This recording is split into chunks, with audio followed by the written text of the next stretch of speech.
Hello everyone, welcome back to Ask a Scientist Gaming, where we combine mediocre gameplay with expert science. I'm Ken Hansen, Associate Professor in the Department of Chemistry and Biochemistry. I'm a photochemist/photophysicist, which means I like to shine light on molecules and then study what happens to that light energy by monitoring color and light coming off of them, and ultimately use that for something useful like making and breaking bonds intentionally, and also converting it into electricity. But more importantly, joining me today is Dr. Wally Boot. Wally, if you wouldn't mind introducing yourself.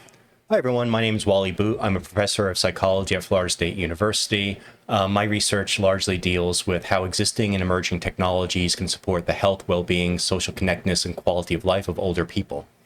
Nice. What do you typically teach? Cognition, perception, human factors, applied psychology. And those are all graduate classes? Or Some are graduate, some are undergraduate classes. Nice. All right. Equally important, what game are we starting with? We are starting with Altered Beast, probably one of the first games I played on the Sega Genesis because it was packaged with the system. Yeah, for those of you not familiar, back in the day, your system came with a game, and that is the game you played almost exclusively for months. Which I guess this is your... Oops. All right, so if you do the B start. Yeah.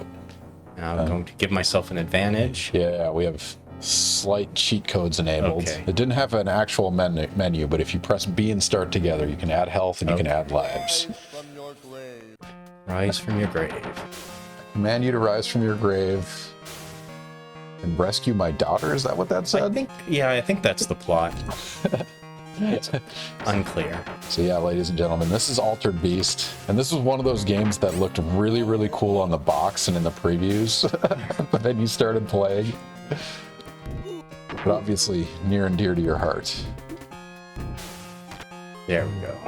Just relearning this after over 30 years. I think this was an arcade game too, Yeah, I wasn't think it? so too, yeah. The upright arcade. It might have been 4 players. Power up. There we go. So how far did you get on this when you were younger? I think I beat it. Wow. Okay, here we go. There it is, ladies and gentlemen. You are now the Altered Beast. Now have superpowers. Look at this guy. And that was the thing about games back in the day. You played one exhaustively and eventually hope that you actually beat it.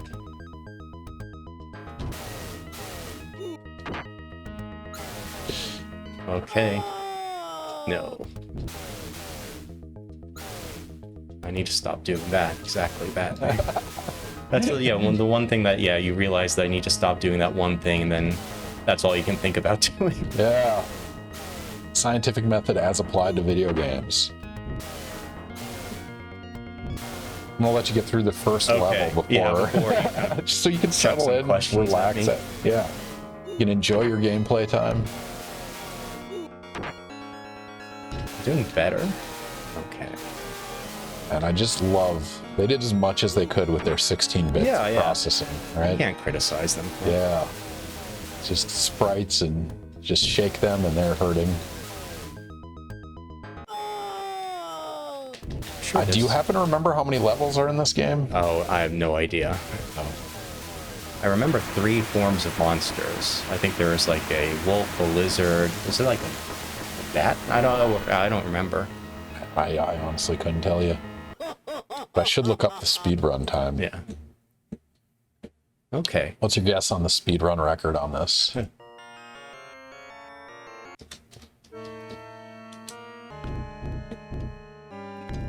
15 minutes? I don't know, to get through everything? Yeah, the entire game. I mean, this one, it has like a fixed scroll. Yeah, you can't move faster, right? Okay. I think there's something I could do to avoid that happening. Well, that's interesting. There's an Altered Beast for PlayStation 2, actually. Okay. So somebody, sequel or revisited. Beat the game single player. The record is 6 minutes. Oh, wow. Yeah, they probably figured out a way to glitch through things. Oh, those things keep getting me.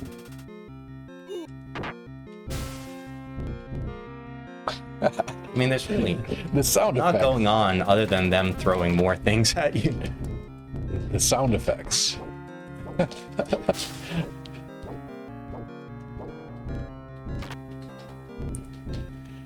Man, I love the sprites they did on this one. Like that purple thing. I don't know what that is, but that's awesome. Yeah, this thing that just, I don't know. There we go. Open set, yeah. This is I decided to try out stereo versus mono. So we have previously we just did one audio channel, so we'd come through both headphones, and now we have it so both of them. Open set, how do you feel about it? I mean, it's like you're in the room with us. We were debating whether to do it or not, and I don't know. Some people like it, some people hate it. But if you have feedback, I'd love to hear it, because we're experimenting as I go. Okay. The two microphone system is a bit unusual.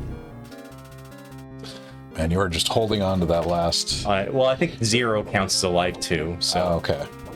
Well, that's not bad then. You like it? That's awesome. Yeah, so you pick up the secondary audio in the other channel a little bit, so you can hear both. wish there were some kind of lock function, or maybe I'm not remembering it. Yeah, I really open set. I agree. I haven't figured out with the OBS output how to do like both individual channels and then like have a mixed underlay or something like that. Because I feed both microphones into a Focusrite controller and then it mixes them into OBS directly. So I don't know if I can do a secondary channel, but yeah, if you have any advice, I'd love to do that. Like kind of balance it out rather than a full split. Like I can do it when I edit it in like Premiere and things like that. I can mix it much more, but I don't know how to do that with the direct output. But yeah, I agree. That was actually something my brother suggested as well. And I just haven't. I don't know what happened. Classes started. Yeah. Is what happened. The classes started about 2 weeks ago. Oh wow, you do it in hardware, so you actually have a mixer board. That's pretty cool. I looked into that a little bit. Initially, I decided I didn't need it, but maybe it's worth it if I can control that, because I can make a secondary channel with both, and yeah.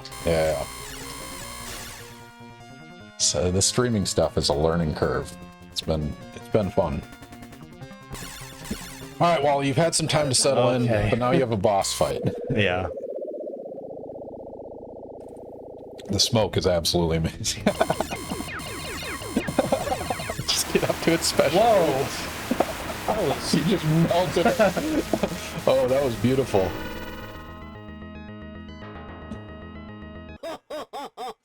Cheap little mixer used at an instrument shop is probably doable at like $50. That's what I should talk to. Somebody that's a like actual musician, like somebody that actually plays in a band. I know a few of those people.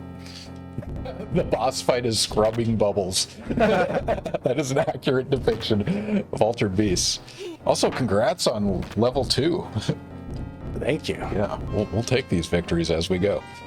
All right, Wally, we start out with this question. Yeah. So this is your second time being a guest on the stream. Yeah. But it's been 2 years? It's, pre-COVID. Well, no, maybe right. I don't know when it was. It was right after COVID, because I looked back through my emails because I searched for who I contacted recently, and we had a discussion about vaccines. So it's been a while, but we're glad you could come back and join us. I mean, it's a pleasure to have you. You've obviously been practicing video games for 2 years, and now you're ready to come back in game. No. No. Yeah, I play a couple of games. I'm really into Beat Saber, kind of VR games. Yeah. My husband is trying to get me into Baldur's Gate 3. Oh man, that is so popular. I'm I just have no idea about D&D. Like, he tried to get me to play D&D once, or I did a campaign, but I'm just horrible at mental arithmetic. So it's really embarrassing when I have to like add all these die and then just do all these Yeah, it's more complicated than I would like. Yeah, that's fair. But you are doing Beat Saber. You have the VR set up. Yeah. That's awesome. And a lot of my research these days is using virtual reality. So I can count that a little bit towards work. It counts as a business expense. Yeah. That's amazing. Yeah, we had on the stream we had Andy Opal, who's from the communications department, and he does like the VR filmmaking stuff, which is kind of fun. But we tried hooking up his VR set to our capture card, and for some reason it wasn't communicating. So yeah, that would have been curious to try if you wanted to do that on stream. But I guess then you're standing with a headset. Yeah. It makes, I think, listening and providing answers a little bit more challenging. Wait, who is that bad guy? Have I not seen him before? Big yellow dude? I don't remember that. That was something. But anyway, second time on stream, but it's been a couple years for the audience. I mean, our standard question we like to start with is the path that led you where you are today. And maybe a little bit about where you're going next. Yeah. It's kind of fun. So, I mean, I guess way back, since childhood, I was always really one of those science nerdy kids. Always kind of with a telescope or a microscope or books about dinosaurs. I always knew kind of I wanted to do some kind of science. Was that your parents encouraging that, or that was just you? I don't know. I mean, they bought me all those things, so that to some extent when I asked for them, so it certainly was. They kind of had an important role. But no, I mean, I think that was just like as a kid, I just dinosaurs and kind of just science shows. I mean, what like kids shows. And so I knew I kind of wanted to do science, and I didn't really know anything about psychology as a science until college. I had never had any exposure in high school, and then at some point I took Intro to Psychology and then Cognitive Psychology with a great professor, Nancy Franklin, and it just seemed like the neatest thing where you could actually study people and try to understand their behaviors and understand how they solve problems. And I got involved in research as an undergraduate at SUNY Stony Brook. They call it FSU the DIS program, but it was just basically getting experience. And I was in an eye tracking lab, Greg Zielinski's lab, which looked at how to use eye movements as a measure to understand how people solve problems, because the best measure of kind of attention and the information that people are using to solve problems is eye tracking. So you can monitor their eyes. And we did a number of studies in visual search and looking at how do people find the things that they're looking for in scenes that are really cluttered and complex. And that was the research I was really involved in at the time. And that kind of shaped my interest in graduate programs. That got me into an attention and perception lab as a graduate student at University of Illinois. Oh, come on. What is that hitbox? That should not have... I know, yeah. What the heck? Anyway, sorry. But yeah, I mean, I started doing graduate school in a lab that did a lot of the things I was exposed to as an undergraduate: vision, attention, visual cognition. So very, very completely different things from what I do now. And that was, I mean, that was fun. I mean, to be able to use experimental paradigms to understand attention and memory and problem-solving abilities. I really liked that. I mean, it kind of was a very satisfying thing to be able to try to figure out, how do people do this very complicated thing? It's like, I can design an experiment and add or take away information, look at what they're looking at, and come to an answer. And then at some point, I was really interested in vision and visual search. There was a really influential paper by Daphne Vallier and Sean Green in 2003 on video game performance, action video game performance, and a lot of the things I was interested in. I mean, I wasn't interested in video games at the time, but I was interested in attention and people's ability to divide attention and process information rapidly. And they came out with these papers suggesting that people who played action video games improve on all these things. So it was a very roundabout way of, I'm interested in vision and attention. These papers suggest that video games can influence those abilities. That got me into the video game research area. It got me into... If you don't mind me asking, do you remember what game they were studying? Medal of Honor was the game that they initially studied. There's a paper that came out in Nature in 2003 that was very, very influential. And that got me interested in intervention research. It's like, okay, for all the things... Oh, I should use this thing. Yeah. For all the things... time to melt. Yeah. Scrubbing bubbles, boss. But really, for all the things I was interested in, it seemed like video game experience could change that. So that got me into thinking about video games as an intervention to improve vision, attention, dual tasking ability, and all that. And then that is how I then got into aging research, because older adults, we know perceptual and cognitive abilities decline. If there's research purporting that video games, action video games, can improve cognition, can we use it to address issues of cognitive aging? So that's got me into aging research. And then a bit of frustration and disillusionment with the video game literature, where a lot of the initial effects showing that video games were good for you and they improved vision and attention ended up not replicating. Interesting. It ended up being a little bit more controversial, that these effects were either smaller or harder to obtain than kind of initially thought. And then my dissertation at University of Illinois was a very kind of large failure to replicate some of these effects. Oh, I didn't think that thing was alive. And as I got more and more frustrated with brain training, as I got more and more frustrated with the video game literature, I thought, well, could we do things to more directly support the well-being and cognition and quality of life of older people, which got me more thinking about, can I use technology solutions to directly help people do the things that they want to do in their lives? So, I mean, that kind of got me completely into more psychosocial outcomes for intervention research rather than cognitive outcomes, because technology is great for being able to connect people. And many older adults are at risk for social isolation. They could live alone, they could not work, and if they don't work, they live alone, they don't volunteer.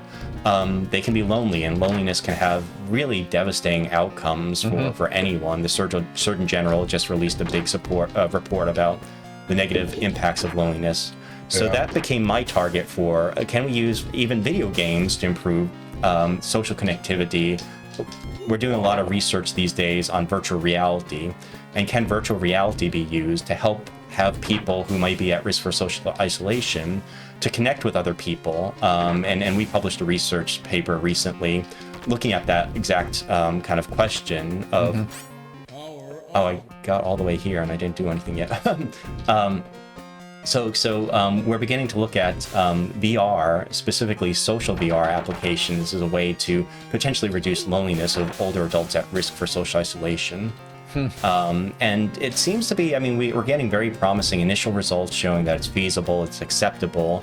And we're planning a fairly large randomized controlled trial now to look at what is the impact on measures like perceived social support and loneliness. So I'm really excited. I think there's a lot of potential there for social and cognitive engagement. Oh, sorry.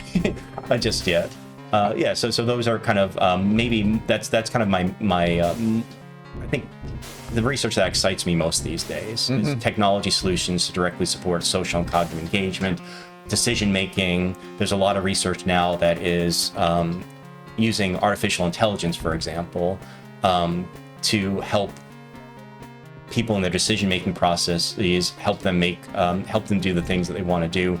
So we're exploring kind of the potential there of large language models, artificial intelligence, to help older adults make decisions in their everyday lives. And what are the potential benefits of that? And also, more importantly, what are the potential negative consequences and drawbacks of maybe over-trusting artificial intelligence in certain contexts?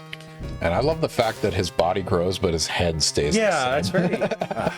yeah. It's like the character from Beetlejuice. Yeah. the voodoo doll head. Man, so a couple follow-ups on that. I mean, the reproducibility question, is there a consensus on why there wasn't reproducibility? I don't think so. I mean, it's a really hard question to answer, and a lot of the results that show positive effects are coming from specifically one lab. So they could be doing things very differently compared to the way a lot of people are doing their research interventions.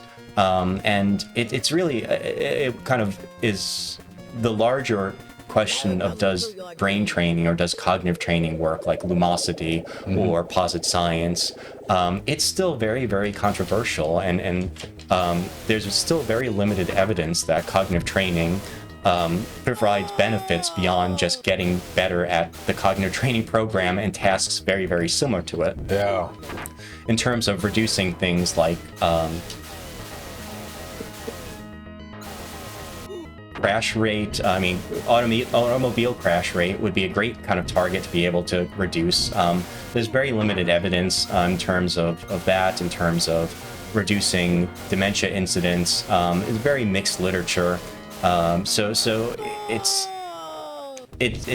I've given up. I mean, I've given up on the cognitive training aspect of things, and really focused on, well, if cognitive training is an option, how do we help people do the things that they want to do using technology, especially older adults who may be experiencing perceptual and cognitive changes that impact their ability to engage in leisure activities, engage in activities that are important for transportation, engage in activities that are important for just everyday living. And I think the technology-based solutions provide some really good options there.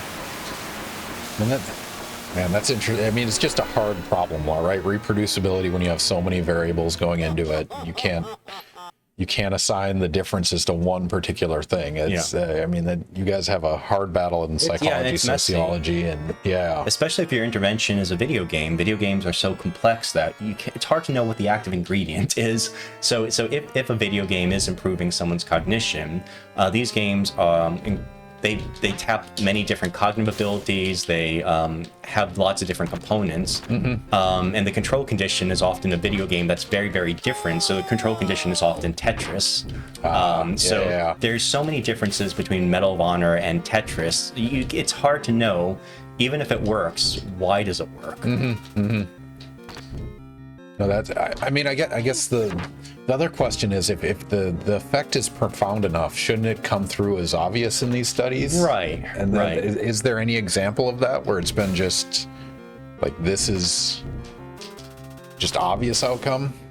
So I mean, initially, and this happens a lot in terms of many interventions in psychology, where initially it seems like the first study, the effect size is huge, and it's easy to get, and then more people get into the domain, and the effect size seems to get smaller and smaller and smaller. And one explanation could be that it's publication bias. It's one study just happened to have by chance a result that we know that whenever we conduct an experiment, we use inferential statistics that have about 5% rate of error rate. That 5% of the time you're going to say there's an effect, but there really isn't. It was just statistical artifact. It was just chance. And then one of those papers comes out, and then other people try to do it. And some of them are lucky too, and they get that 5% chance, that type 1 error. But over time, it just declines, and more negative findings kind of build up. So it is challenging, but it seems to be fairly. It's I wouldn't say fairly common, but it's not uncommon for that to happen with very promising interventions. So you're skeptical whenever you see something new come out that's claiming? I am, and it's. I would certainly want to believe it. That makes sense. Well, then when you're looking at your own results, you want to be optimistic, but do you take the cynical lens? I think I'm the type of scientist where if the results come out amazing, I always think, okay, what did I do wrong? It's like when it's too good. I mean, other folks, if it's a result that looks great and potentially too good to be true, they just kind of go off and kind of run with it uncritically. Where it's like, well, what's really going on here? Yeah. No, I respect that, because it's a hard thing to do, especially when you want it to be real. Yeah. And if it was real, all of a sudden I have a breakthrough, I have a major paper. But take a step back.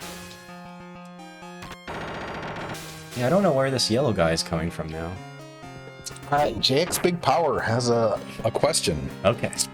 Hi, Dr. Boot. What are some of the scenarios/themes in the VR interventions in your current work, if I may ask? Sure. I mean, the one that we just completed, I thought it was a really neat intervention. We were working with collaborators at Cornell Ithaca and Weill Cornell Medicine in New York City. And basically, we wanted to know, is it even possible if we got random older adults at these 3 different sites, co-located them within the same virtual environment, would they kind of enjoy that experience, and would they want to maybe meet that person again? Would it be a real meaningful social connection? So we did that study where we had dyads. We had 2 older adults at a time, and they were at different locations, separated by 1,000 miles. And we looked at, we had them first go to a map and talk about what would be a place where they'd like to go. Would they like to do sightseeing together? And basically, they collaborated and they came up with a location. For example, they could say, well, let's go to Paris, and they decide to go to Paris together. And then we placed them into a virtual tour of Paris, where they could talk to each other and see each other within the virtual Paris scenario. So the first stage, that was like a chat room, it was like a virtual chat. If you're like familiar with like a VR chat, it was like a little VR chat room that we put them in. And then there was a big map, and they could see all the places where they could go. And then we had them like they had like characters. Yeah, they had avatars, so they could see each other's avatars. I see. They could talk to each other. And did they get to pick their avatars? We helped them choose the avatar to look somewhat like them. Okay, I was going to say, how does that influence if somebody's like, I mean, these I want to be the devil? Like, these are all really, I think, important, interesting questions, but we kind of went with pretty normal, kind of boring avatars. Let's not have that be variable. If you go into VR chat, you see all sorts of crazy kind of... yes. But... okay, so you controlled for that variable, at least. That's fun. And then you brought them to a virtual location. Sorry to interrupt. We brought them to a virtual location. Then they took a tour of Paris together, or whatever they wanted to go, London. And then after that, I think the idea of productive engagement is kind of really popular in the aging literature, that people want to build things. People want to have meaningful interactions. So after that, we put them into a blank museum. And showed them pictures from their trip of what they saw, and they created a museum display together, exhibit together based on their trip. So that and the folks who participated really loved it. I mean, they found the experience engaging. They liked the person that they were just randomly assigned to talk to. And I think one thing that really struck me, this is just anecdotal, so don't put any kind of real kind of stock in it at all, but one pair of the participants, one was at Florida State University and one's at Cornell University in Ithaca. They liked each other so much that in the virtual environment, they exchanged email addresses so they could keep in touch later. That's awesome. But I think what the study showed us is that there is some potential for virtual reality to provide some meaningful connection with another person, even though you might be 1,000 miles away. And I mean, that sounds like, well, maybe seems like it's potentially obvious if you've kind of experienced these things before. But in science, we don't go with kind of, oh, that's intuitive, that's obvious, because that's not always right. But I mean, even if that's obvious to us, like there's a cross-section of people 50 and above that have never communicated in that space, right? Like, you can show them that that's a real thing. I mean, that's intriguing. So did you do like control studies where you didn't have them do like the museum activity? I think that's a really good point, that these are all that we've done so far. Very small pilot studies, so 50 participants in that study. We did another study using a program that we created called VR Garden, where older adults could plant a virtual garden, water it, watch it grow, and also had very positive impact effects. It was very well received. And we also looked at measures of mood as well, and found that mood improved after exposure to the VR Garden scenarios. But again, it was a small study, no control group. This is kind of, we're all building up to a large randomized control trial where we can look at what's virtual reality, what's the benefit of virtual reality over other, maybe more simple ways to implement some of these things. So if we just gave people computer tablets, for example, with Zoom on it and connect them, would that provide a better experience in terms of social connectivity? Or is there really something special about being basically co-located within the same space in a way that you are immersed, unlike Zoom. So these are all really important questions. So in our large randomized controlled trial that we're planning, that will probably kick off in maybe middle to end of 2024. There's a lot of prep work. We're going to compare VR versus more tablet-based solutions. And on a tablet, you can do a lot of the same things. You can play games with each other. You can chat with each other. But what is the active ingredient? Is it really the immersion? And in the VR literature, there's a lot of focus on the idea of presence, the concept of basically being there. Do you feel like you're really there? And lots of studies suggest that that is the key component to intervention success when you're dealing with VR, the degree to which people feel like they're really there. Interesting. So that's a clear difference between a tablet and a tablet and a VR headset, is the sense of actually feeling like you're co-located with another person, with another human being.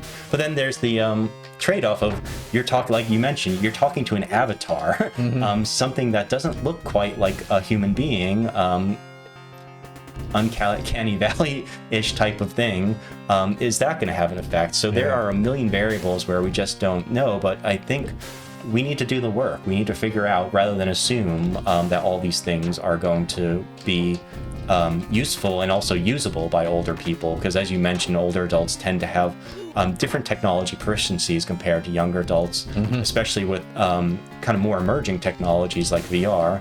How do we design those systems, given that older adults will have perceptual and cognitive ability changes that change the way that they can even interact with the technology? So these are all, I think, it's going to be fun. I mean, I'm really excited about these studies. I mean, so central to all the studies you talked about there was a shared activity. I mean, that's a calculated decision that the activity is known to be useful, or it's just assumed you need that to... So, yeah, I mean, we've done studies in the past, and other people have done studies in the past, is that, I mean, to the extent that you can get people to interact with each other, it does seem that it increases perceived social support, which is something that influences loneliness in a very direct way. That if you can make people feel that they're not alone, and there could even be people that they could contact and talk to if they're having problems, that seems really important. So it's also kind of tapping into a lot of literature showing that lack of social interaction is one of the most negative things that can happen to your health. Some people have even done meta-analyses and suggested that loneliness and social isolation could be more damaging to your health than smoking cigarettes. Wow. 15 cigarettes a day was kind of the claim. It's a little bit overstated, but it matters. Yeah, I think it clearly matters. That's one that stands out. So that's why we want to make sure that having social interactions. Yeah, we had Dawn Carr on the stream. Oh yeah, and she talked about that. I mean, that social interaction is absolutely pivotal. Having someone to talk to, somebody to converse with. All right, OpenSet, I imagine MMORPGs are probably suited for this too. Anecdotally, I know when I played EverQuest, there was a high percentage of players over retirement age who I assume were there primarily to socialize. Yeah, no, I think that intuition is correct. It would be great to have, and I think we want to provide more empirical evidence to support that, but I think that certainly is the case where people do use these games and VR to provide some degree of social connection that is maybe more meaningful. And since you have shared goals and you're getting engaged in shared activities, that's just maybe more meaningful than just going onto a Zoom chat and just talking about random things. All right, Jack's Big Power following up. Thanks for the funny details, Dr. Boot. So what are the perceptions you observed among older adults for VR integrated social interactions, given they might have some resistance to using VR? So how do you find your volunteers? I guess we'll start with that. Are there people that are excited about this? Or? Yeah, I mean, to some extent, there's always some bias because the people who are in our studies are the people who agreed to be in our studies. So someone that comes to a VR study is probably not the type of person that is going to hate VR and have very negative attitudes towards it. So that's always a caveat, I think, in the technology research where... God, this tail whip guy is I just don't know effective strategy. But yeah, so I think there's some bias there. But what we found in that study in particular, and some other studies, is that once you give people, and there are kind of standardized measures of attitudes towards virtual reality, that once you give people a measure, once you give people a positive experience with a piece of technology, attitudes improve substantially. And we find that again and again, that attitudes towards computers, attitudes towards tablets, attitudes towards VR, that once you give older adults positive experiences with those, you can change attitudes. It's one of the most effective ways, I think, you can of changing people's attitudes towards technology. I mean, the two big main drivers, and they're big models and kind of theories about what drives technology adoption. And in the end, almost all variance is accounted for by intention to adopt a piece of technology is driven by perceived usefulness and perceived ease of use. And if you can give people positive experiences, perceived usefulness goes up and perceived ease of use goes up. So you're kind of knocking down the major barriers towards technology adoption. So that's what we try to do in our interventions, is make sure that we provide training, we provide support, we provide instructional materials. And that's really important in all of our interventions. Laurie has requested take a drink. So Wally, cheers. Okay, Laurie, cheers. Thank you. Cheers. Thank you for joining me again. We didn't scare him away the first time Wally was on. He's back for his second round. And so tonight we're drinking Reef Dweller, which is a local, what is this? Deep Brewing Company. Yep. They're located in Tallahassee, yep, right? on Centerville Road.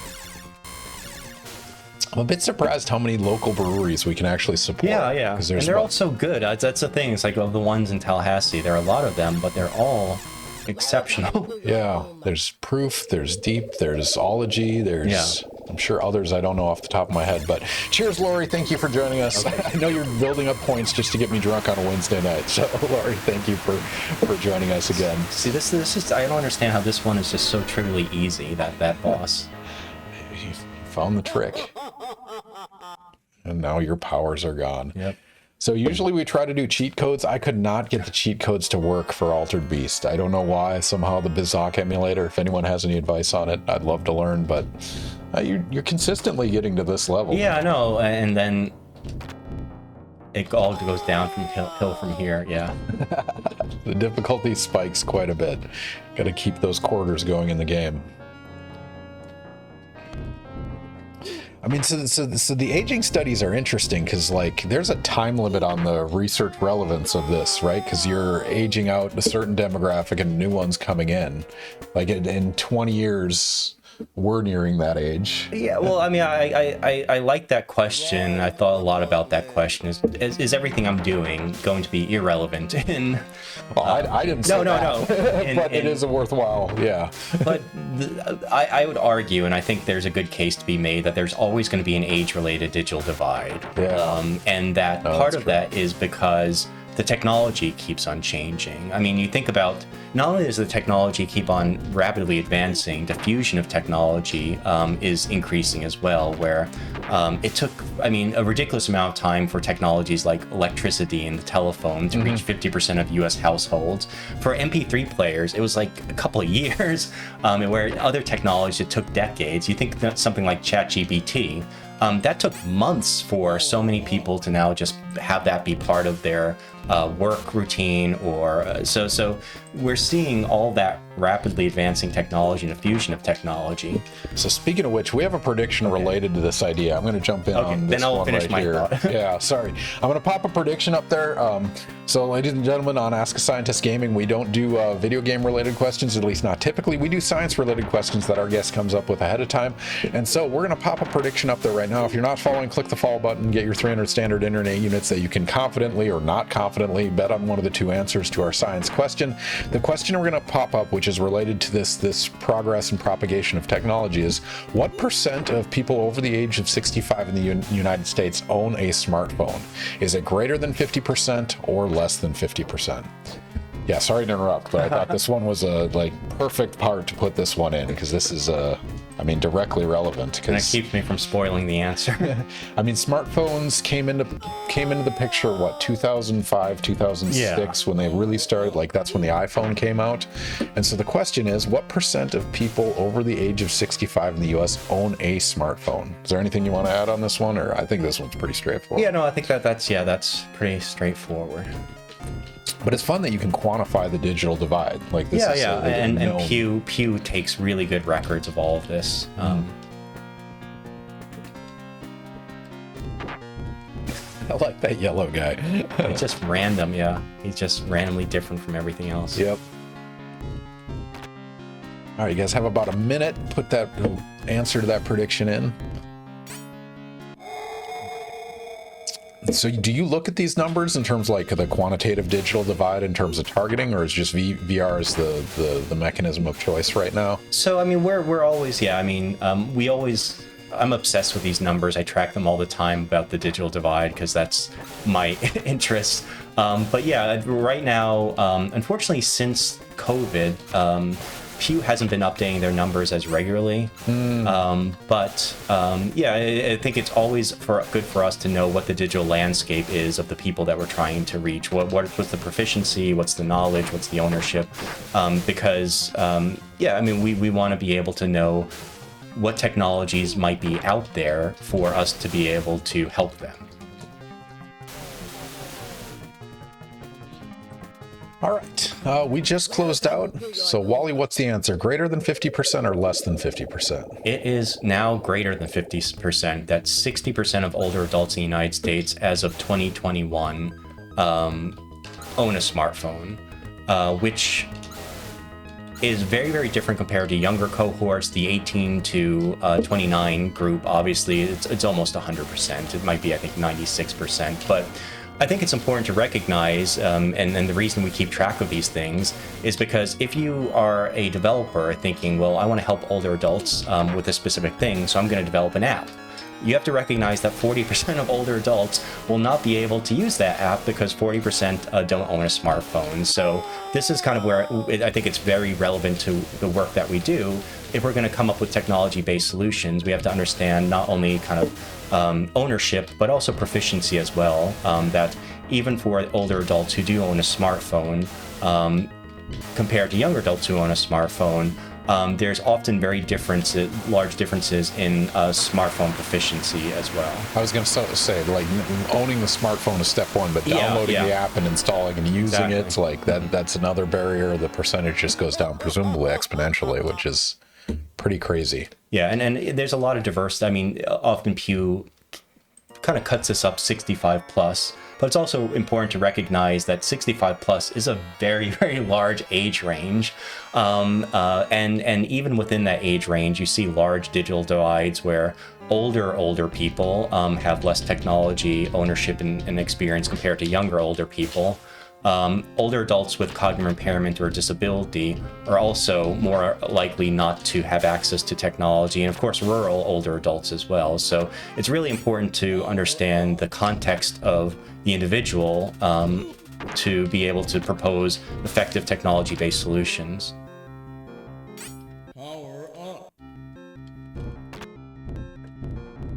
Mez, welcome back to the stream. Always a pleasure to have you. Anyone just joining us, our guest today is Dr. Wally Boot. Wally's an expert in cognitive psychology. In particularly, he does a whole lot of research on, video games and learning and VR and how that can influence learning, particularly in elderly individuals. And so how aging and cognition can be countered by video games and things like that. And so he's really interested in those areas. I mean, it's fun. You get to do, I was looking at your website. You have some eye tracking technology set up, but you also have a driving simulator that you just throw old people in the chair and monitor what happens. And for a while we got a very large number of contracts from the Florida Department of Transportation to support safe mobility for older drivers. And the problem with being older and driving, a lot of times people think, perceptual and cognitive abilities decline substantially, so they get into lots and lots of crashes. And that's not really the case. I think that's a bit ageist. one of the biggest challenges of being an older adult driver is that you're just more susceptible to crash forces due to natural age-related changes in fragility. So it's not that often it increases older adults' likelihood of being in a crash. It's like when a crash occurs, It matters more. Yeah. I mean, it's kind of similar when you think about it with COVID, where maybe older adults may not be more likely to have gotten COVID, but when it happens, it has much more severe consequences. So we've done a lot of research with the Florida Department of Transportation, the driving simulator, to try to understand roadway countermeasures that would make older road users safer. And what we found is typically, if it helped older road users, it also helped younger road users as well. That's awesome. All right, next time you go to the main menu, there's another cheat where you can hold A, B, C down and left and press start, and it allows you to select a beast for each round. Okay. So we'll give it a try after. Is this the farthest you've made it This so is far? the furthest I've made it, so don't jinx it. No, yeah, you're in good shape, though. Okay. The tiny head. Yeah. Every time. I Gets never me noticed every that time. before. It was so realistic back in the day. Yeah, for anyone that hasn't played this is Altered Beast. Came out for the Sega Genesis, and man, what year was that? I would guess like 89. 1988 is when this game came out. Wow. So 16-bit Sega Genesis system. This is Altered Beasts. And I remember the commercials. Like, this just looked like the most spectacular game. It was like, you turn into a beast. Oh, come on. Oh. No. Okay. All right. So let's try the cheat. Okay. Let's try. So at the menu, you're gonna hit A plus B plus C down and left. Okay, this is down and left. Yep, and I'll press start when you push that. Okay. So press all A those. plus B, down. A plus B plus C. You got all of them? Yeah. Nothing is happening. We tried. Let's try one more time. A plus B, down. Okay. Nope. We tried. I don't know what the cheat code is. THVNVTOS. I don't even know how to pronounce that. Welcome to stream. Thank you for joining us. You have questions about cognitive psychology, Wally Boot is happy to talk about them. Wally plays Altered Beast. Longtime favorite. This is one that came with his original Sega Genesis system. Man. I think I should be better at it. But I mean, I think just... It's been a while. Where's your cognitive training on this one, Wally? I mean, my dual tasking abilities of just having to do two things at the same time. No, that's fair. That's fun. Do you wish you had eye tracking data of your own gameplay? I mean, yeah, I mean, eye tracking data and video gameplay is always, I think, intriguing and useful information. Yeah. A lot of the research I've done recently with video games has been looking at process tracing approaches to understand how very skilled video game players get to be the very best. We use a very artificial video game. It was a video game that is a research tool that was developed by cognitive psychologists in the 1980s, so it's no fun at all. But it's a game called Space Fortress, where they basically built their own video game to study skill acquisition, and they went to arcades at the time and just like picked up little bits and pieces of like asteroids and all these other games and made their own game and embedded a whole bunch of cognitive psychology tasks into it. This is from Brain Turk. Is that the? It was actually developed by that is it, yeah. Okay. Oh, there's the original. Okay. Oh wow. Space Fortress. There we go. So it was a game developed actually for the Office of Naval Research. Navy is really interested in training and making people better at things. The problem at the time is that the skill acquisition literature, it was just a mess. They wanted to know what were the strategies to make people better at different tasks. And it was hard to compare one study to the next because everyone was studying a completely different task. So the idea of Space Fortress for the Navy was, let's build a standardized task that every lab could use to study skill acquisition. This way I could compare the effectiveness of one strategy to another strategy across different labs, because it's all the same task. Yeah. And we've been using this for decades. I think the first paper published with Space Fortress was in like 1983. So people have been using Space Fortress for a while, for 4 decades, to try to study skill acquisition. And we've been using it, and what we've done lately is try to look in large data sets and try to find, out of all the players that have ever played Space Fortress, who is the absolute best player that we could find, because we could find... Who's the world record holder in Space Fortress? And I think we found that person. Yeah. And they just happened to be in one of our data sets. And we had really fine-grained information about every input that they made into the joystick, every input they made into the keyboard, every input that they made into the mouse, and everything that was on screen at any time in the program, in the game. And what we did was we found very specific things that that person was doing that other people weren't doing. We even found people who were like the next best person, but not quite that skilled. And we could figure out how did they get to that high level of skill, and this person just missed it. And we found behavioral indicators, and then we thought, okay, and this was using the expert performance approach, essentially. It was pioneered by Anders Ericsson, my late colleague at Florida State University. And he said, well, what you could do is just look at what experts do, figure out what they're doing, and then that could help you teach other people to be experts by showing them what the very best people in a domain did. And we did exactly that. And we were able to get people very, very close in much shorter periods of time to quote-unquote expert performance in this game. I mean, it's not really expert because they haven't playing for years and years, but it was just a great video game that we've used to study skill acquisition. I mean, so extending that to the world of like professional video gaming, right? Like there are companies that would really care about this information. Yeah. Are they exploring this? Is there an active contingent? Yeah, I mean, I don't kind of interact with those communities, but I think if they want to get people to be as good as they can be at these games, they're gonna have to take that approach, figure out what is the best person doing. Yeah. Do process tracing, do eye tracking, do process tracing, mouse tracking, all these different things, and then teach other people what that person is doing. But not only teach them, give them those practice environments. You can create specialized practice environments that will allow them to practice just the part of the game that's really crucial for that person's success over and over and over and over again with feedback. Go ahead. I mean, presumably with those data sets and machine learning, you could just see that data fall out, or see those parameters that are just profoundly important. That's really intriguing. Why not learn from an AI-RL model? Artificial intelligence, real life? I don't know what RL is in this case. Reese's Pieces, the Matt Turk of Space Force. I don't know if you're familiar with Matt Turk. He's an early speedrunner that held all the records. But I mean, I'm super intrigued by that. Somebody was the best at Space Fortress, and you guys pinpointed exactly why.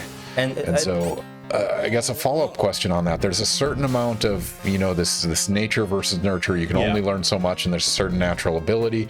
Did that come through as this person was just profoundly naturally good, or? I don't think they were profoundly naturally good. I mean, I think I'm a strong proponent of the idea of deliberate practice, that what separates people, good people from the people at the highest level of their skill in their domain, is the amount of work that they put into it, the amount of what Anders called deliberate practice, these kind of activities that people engage in again and again. And it's not naive practice of just doing the same thing over and over and over again. Yeah. It's identifying your weaknesses, and then designing practice environments and practice techniques so that you could target that weakness over and over and over again.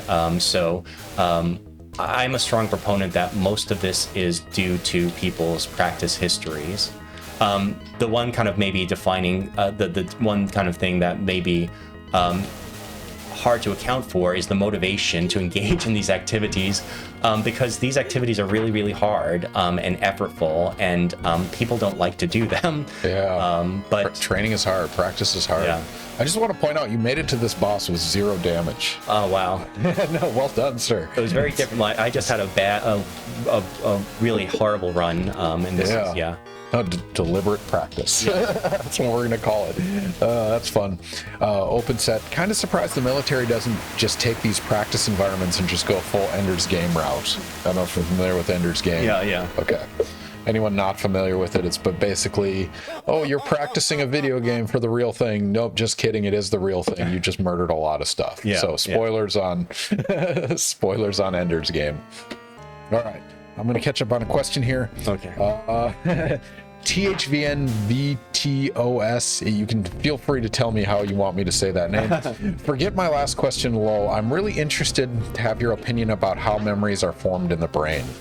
That's a really challenging question. That is a Nobel Prize winning answer if you want to give it now. No, I mean, I think these are still things that we are really trying to figure out. I'm not a cognitive neuroscientist myself. I feel a little bit ill-prepared to answer that question, but it's connection. I mean, it's kind of connections between neurons. I mean, that's kind of basically what memories are. It's changing your brain, and there are kind of long-term synapse changes that can occur, or short-term changes as well that can facilitate the formation of memory. But yeah, I mean, if anyone can figure that out, that is kind of the Nobel Prize winning question. So me and Jerome Irinato were talking about, if you could be any cell, which cell would you be, right? And he's biomedical sciences, and like my immediate response was like, I want to be a neuron. Yeah. But like a single neuron is not interesting at all. No. It doesn't do anything, right? But then you put like 6 of them together and you got a worm brain. You put 1 million of them together and you have us playing Altered Beast on stream while talking about science. And that is profound. Do you lose sleep at night on these ideas, these concepts?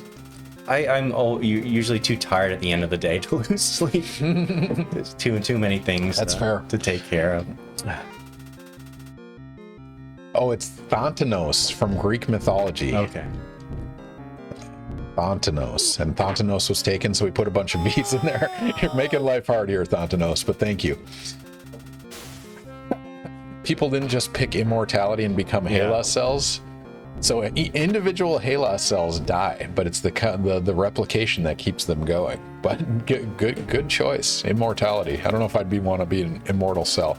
All right, going back to Thanatos' question, what is your opinion about integrated information theory for consciousness? Is it pseudoscience or is it something more? I'm not a consciousness researcher, but I think anytime someone comes up with a theory of consciousness, it tends to not really hold up to the most careful scrutiny, just because it is so complicated and such a hard question to even define. I mean, how do you even test a consciousness theory? Like, what does that look like? I mean, is there a way to do that? Oh, what was that? You were robbed. Come on. I am...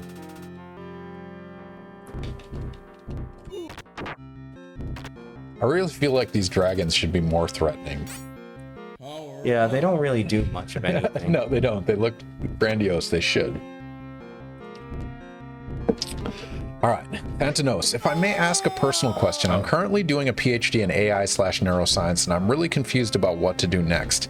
Most people I know are moving to industry instead of academia. From your position, do you think doing a postdoc is still a better thing? I'm just baffled by what to do right now because I've never gotten here before without the special. Yeah. But I mean, at least in my domain, I think postdocs are always a good idea. If you want to go into academia specifically, I just don't know what to do here. It is almost impossible to get kind of an academic job out of graduate school without doing a postdoc.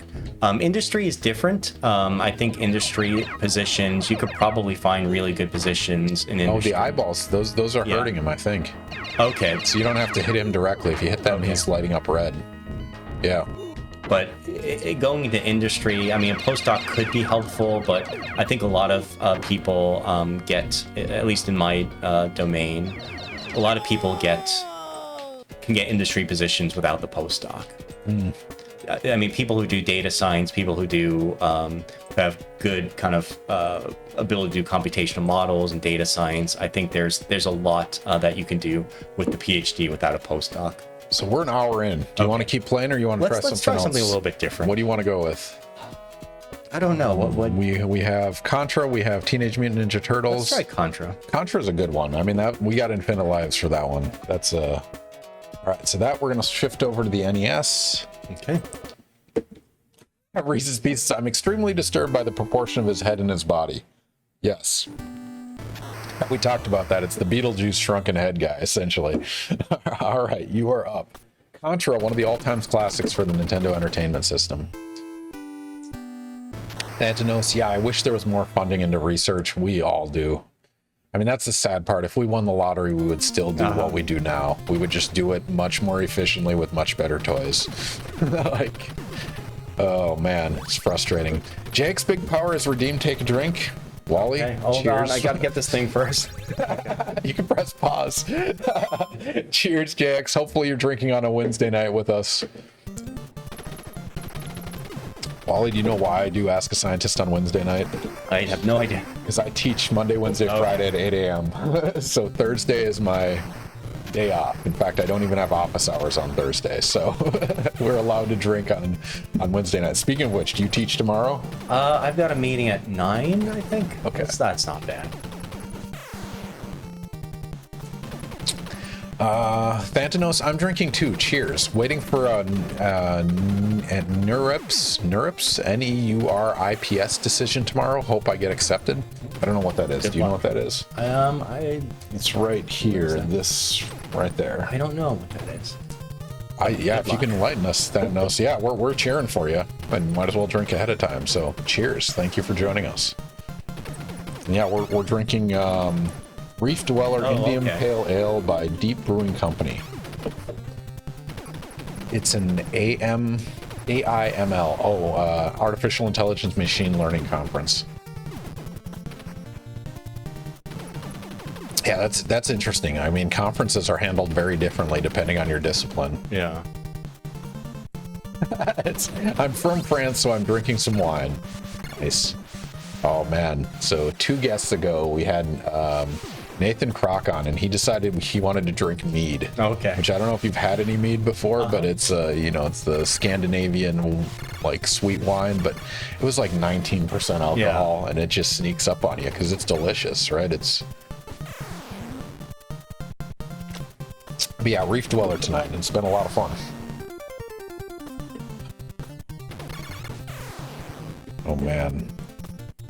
Man, the postdoc versus industry is such a personal question. Yeah. Like, I've talked to my students about this too. Like, there's national labs, there's industry, there's academia, and it's like, I don't know how to advise you on that. I really don't.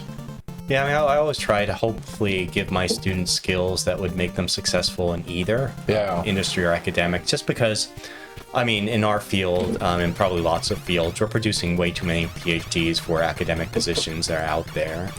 If we don't make sure that we're giving people skills that would be useful more broadly, I think we're doing a real disservice to them. And 19% is not wine. Yeah, no, I agree. It's mead. 19% wine. What is that? What's the other, the after dinner wine? Oh, like a port? Port, yeah. Because those are higher percentage alcohol, aren't they? Yeah.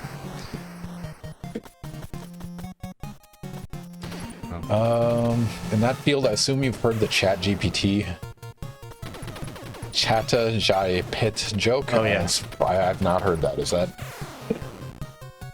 I can't remember what it is in French, but it's not great. France is more on the socialist side, so salaries in academia compared to industry are very, very different.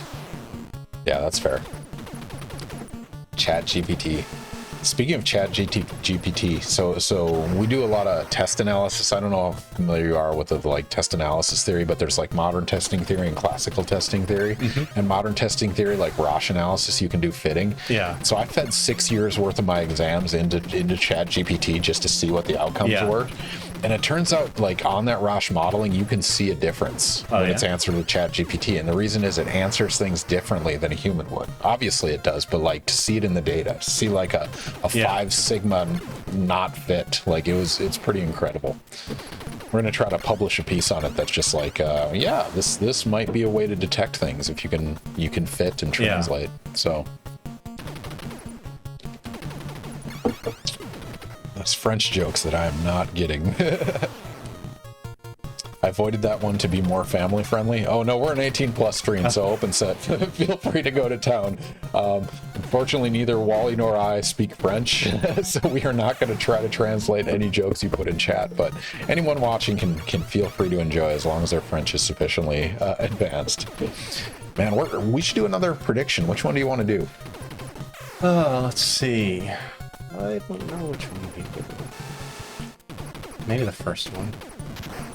All right, ladies and gentlemen, we're going to do another prediction. Get your internet points ready. If you're not following, click the follow button.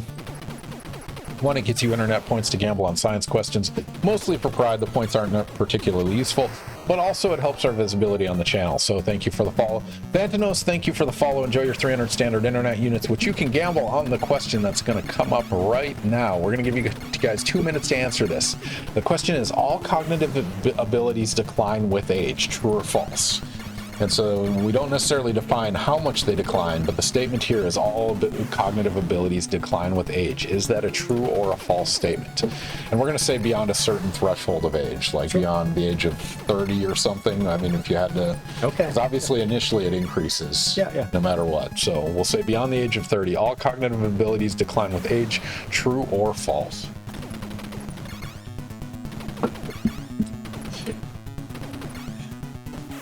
And that's a fun, because there's a cognitive ability curve presumably, and there's a shape associated with age.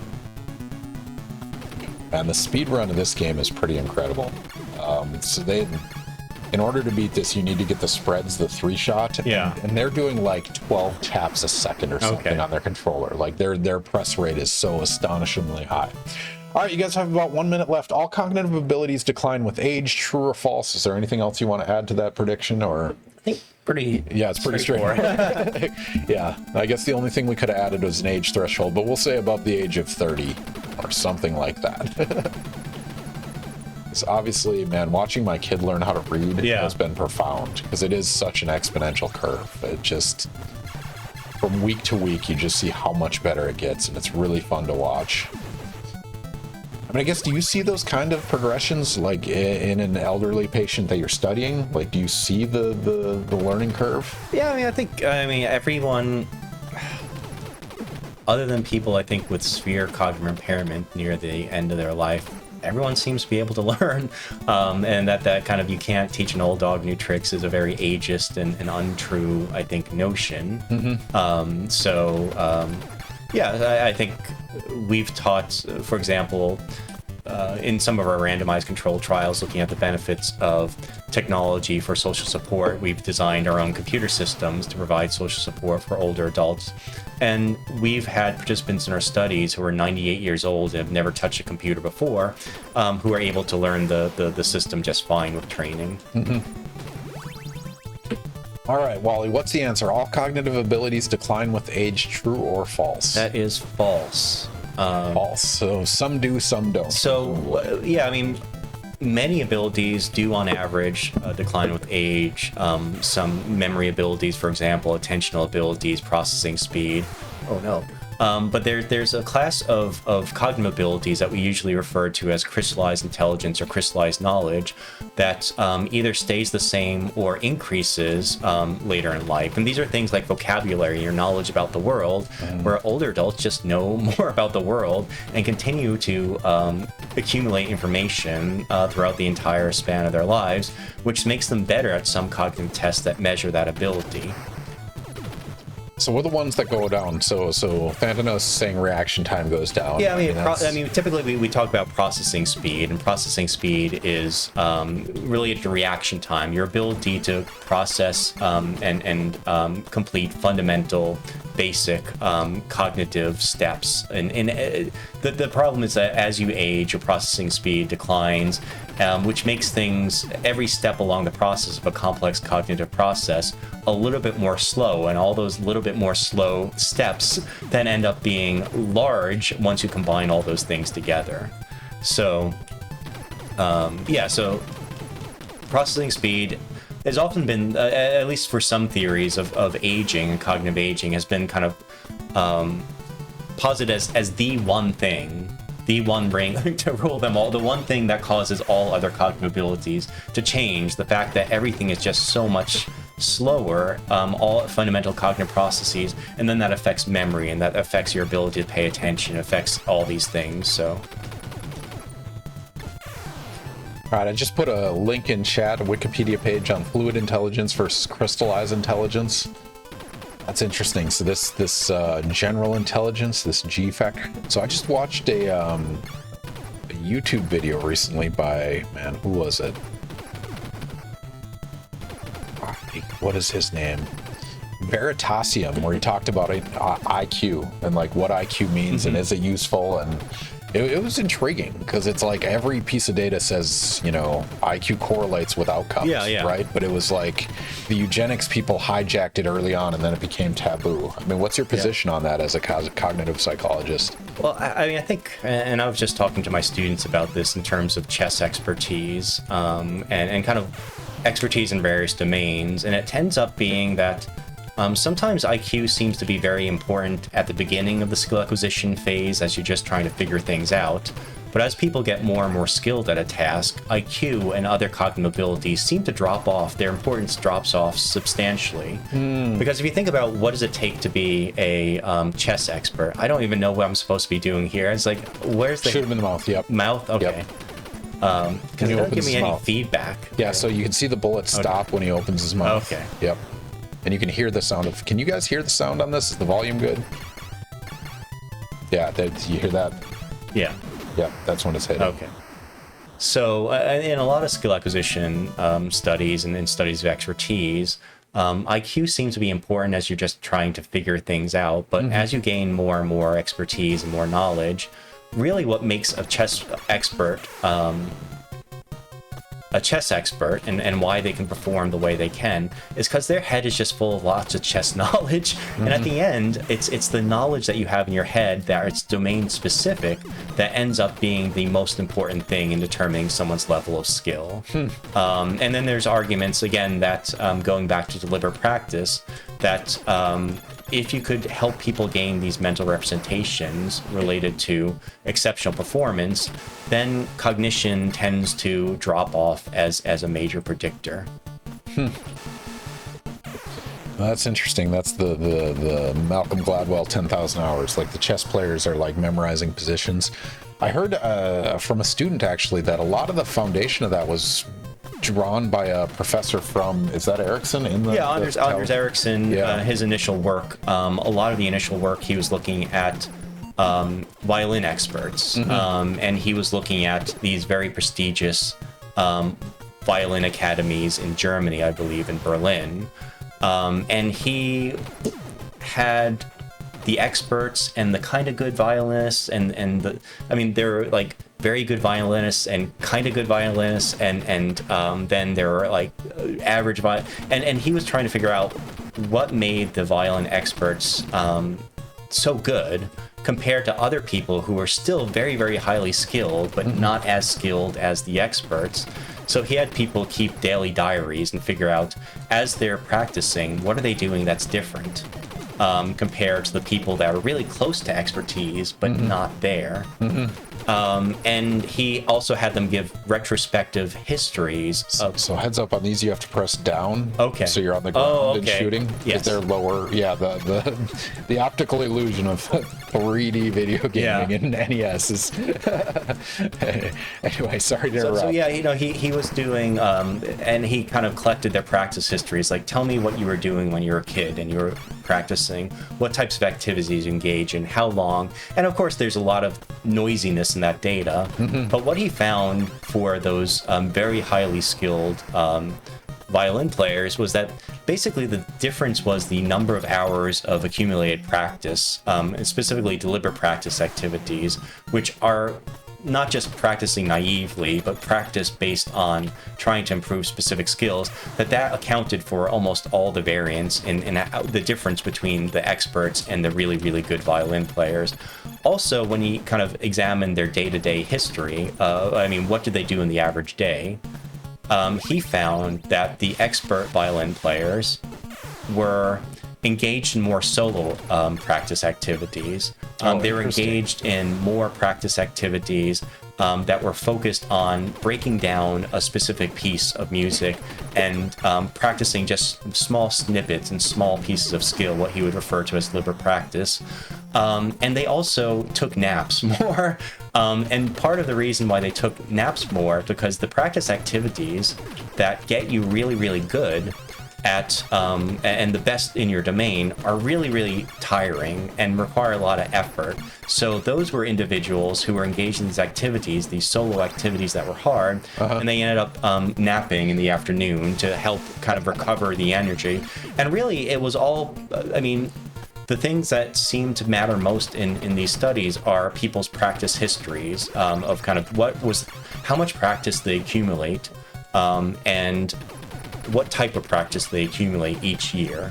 And that seems to be, in a lot of domains, the fundamental thing that separates the very best in the domain compared to people who are doing really, really good but aren't the very best.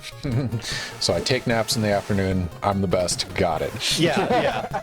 No, that's amazing. It's really cool that came out of the FSU area. Yeah. I didn't know that. I mean, Malcolm Gladwell gets so much credit for it, but and he doesn't get it exactly right either. Because the popular conception that came out of the Gladwell book is that 10,000 hours of any type of practice will make someone an expert. I could play 10,000 hours of golf until the day I die, but if I'm just playing golf, I'm probably not going to be very good at it. If I'm not actually engaged in, if I don't receive coaching, if I don't have the practice environments, if I'm not engaged in very kind of specific practice activities, if I just do naive practice and just do play over and over and over again, I'm not going to get much benefit out of that.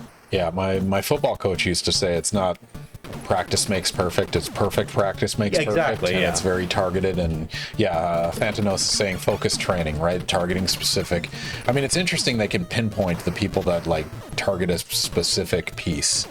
And since I tie everything in my life back to speedrunning, that's exactly what speedrunners do, right? They find that one trick and they practice exhaustively. Fun factoid, did you ever play the original Super Mario Brothers? I did. So Nifsky, the recent world record that he set in speedrunning Super Mario Brothers, he is now like 0.3 of a second away from the computer simulated perfect run. And so for the first basically 4 minutes and some change of the run, he is absolutely perfect in executing everything, which is profound. And I would love to see the data set of every Mario player ever, like you were saying earlier, right, on the practice game. Like, what do they do differently? What are they practicing? I saw the video about the quest for it. I don't remember who that was, if that was Summoning Salt or that was Cosmic maybe talking about that. But yeah, it's amazing to watch how close they are. Yeah, exactly. They train specific parts. That's exactly what I did when I was speedrunning. You save state certain parts and you do them over and over again to learn the pattern, to learn what you're doing wrong, and you just practice them.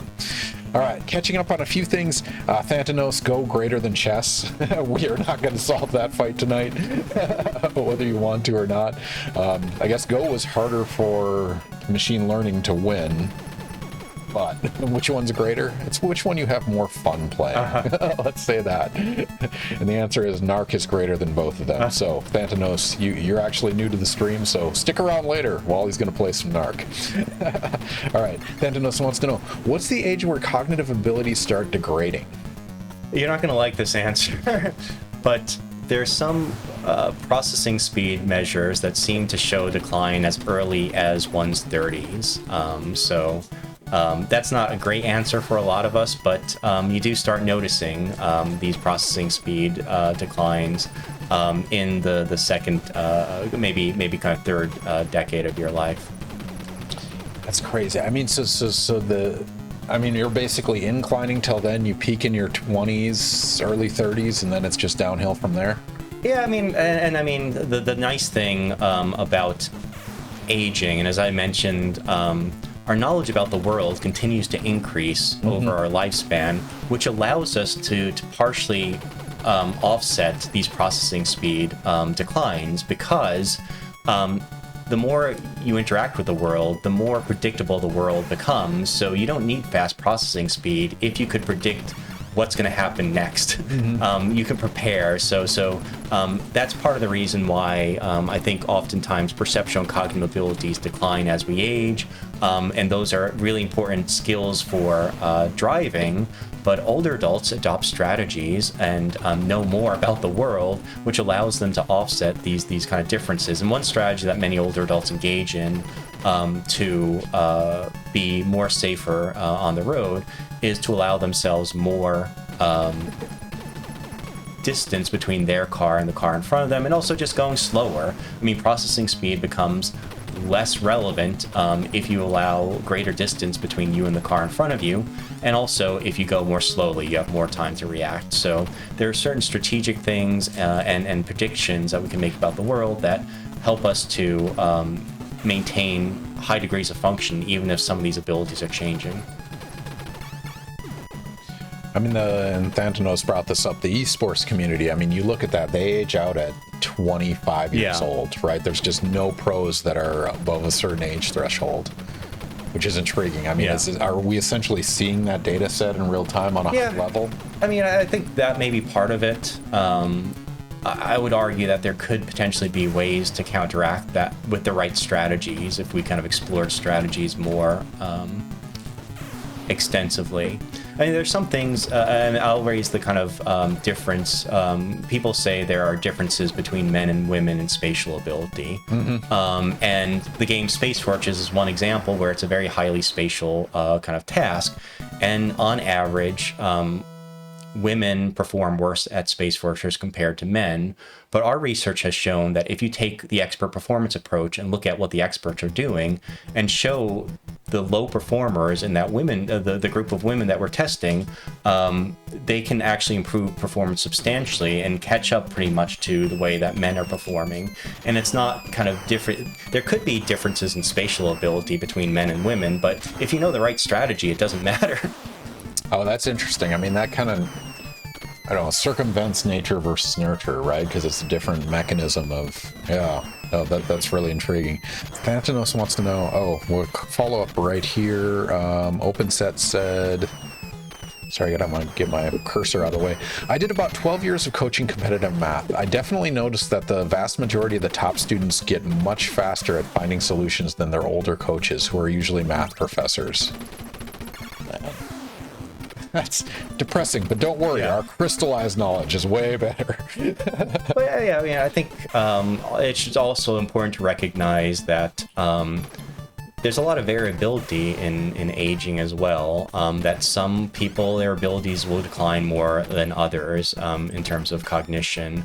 And it's often, I think, we often want to avoid kind of ageist notions that everyone is going to go down substantially, and it's going to be, you sometimes see this in certain domains like air traffic control.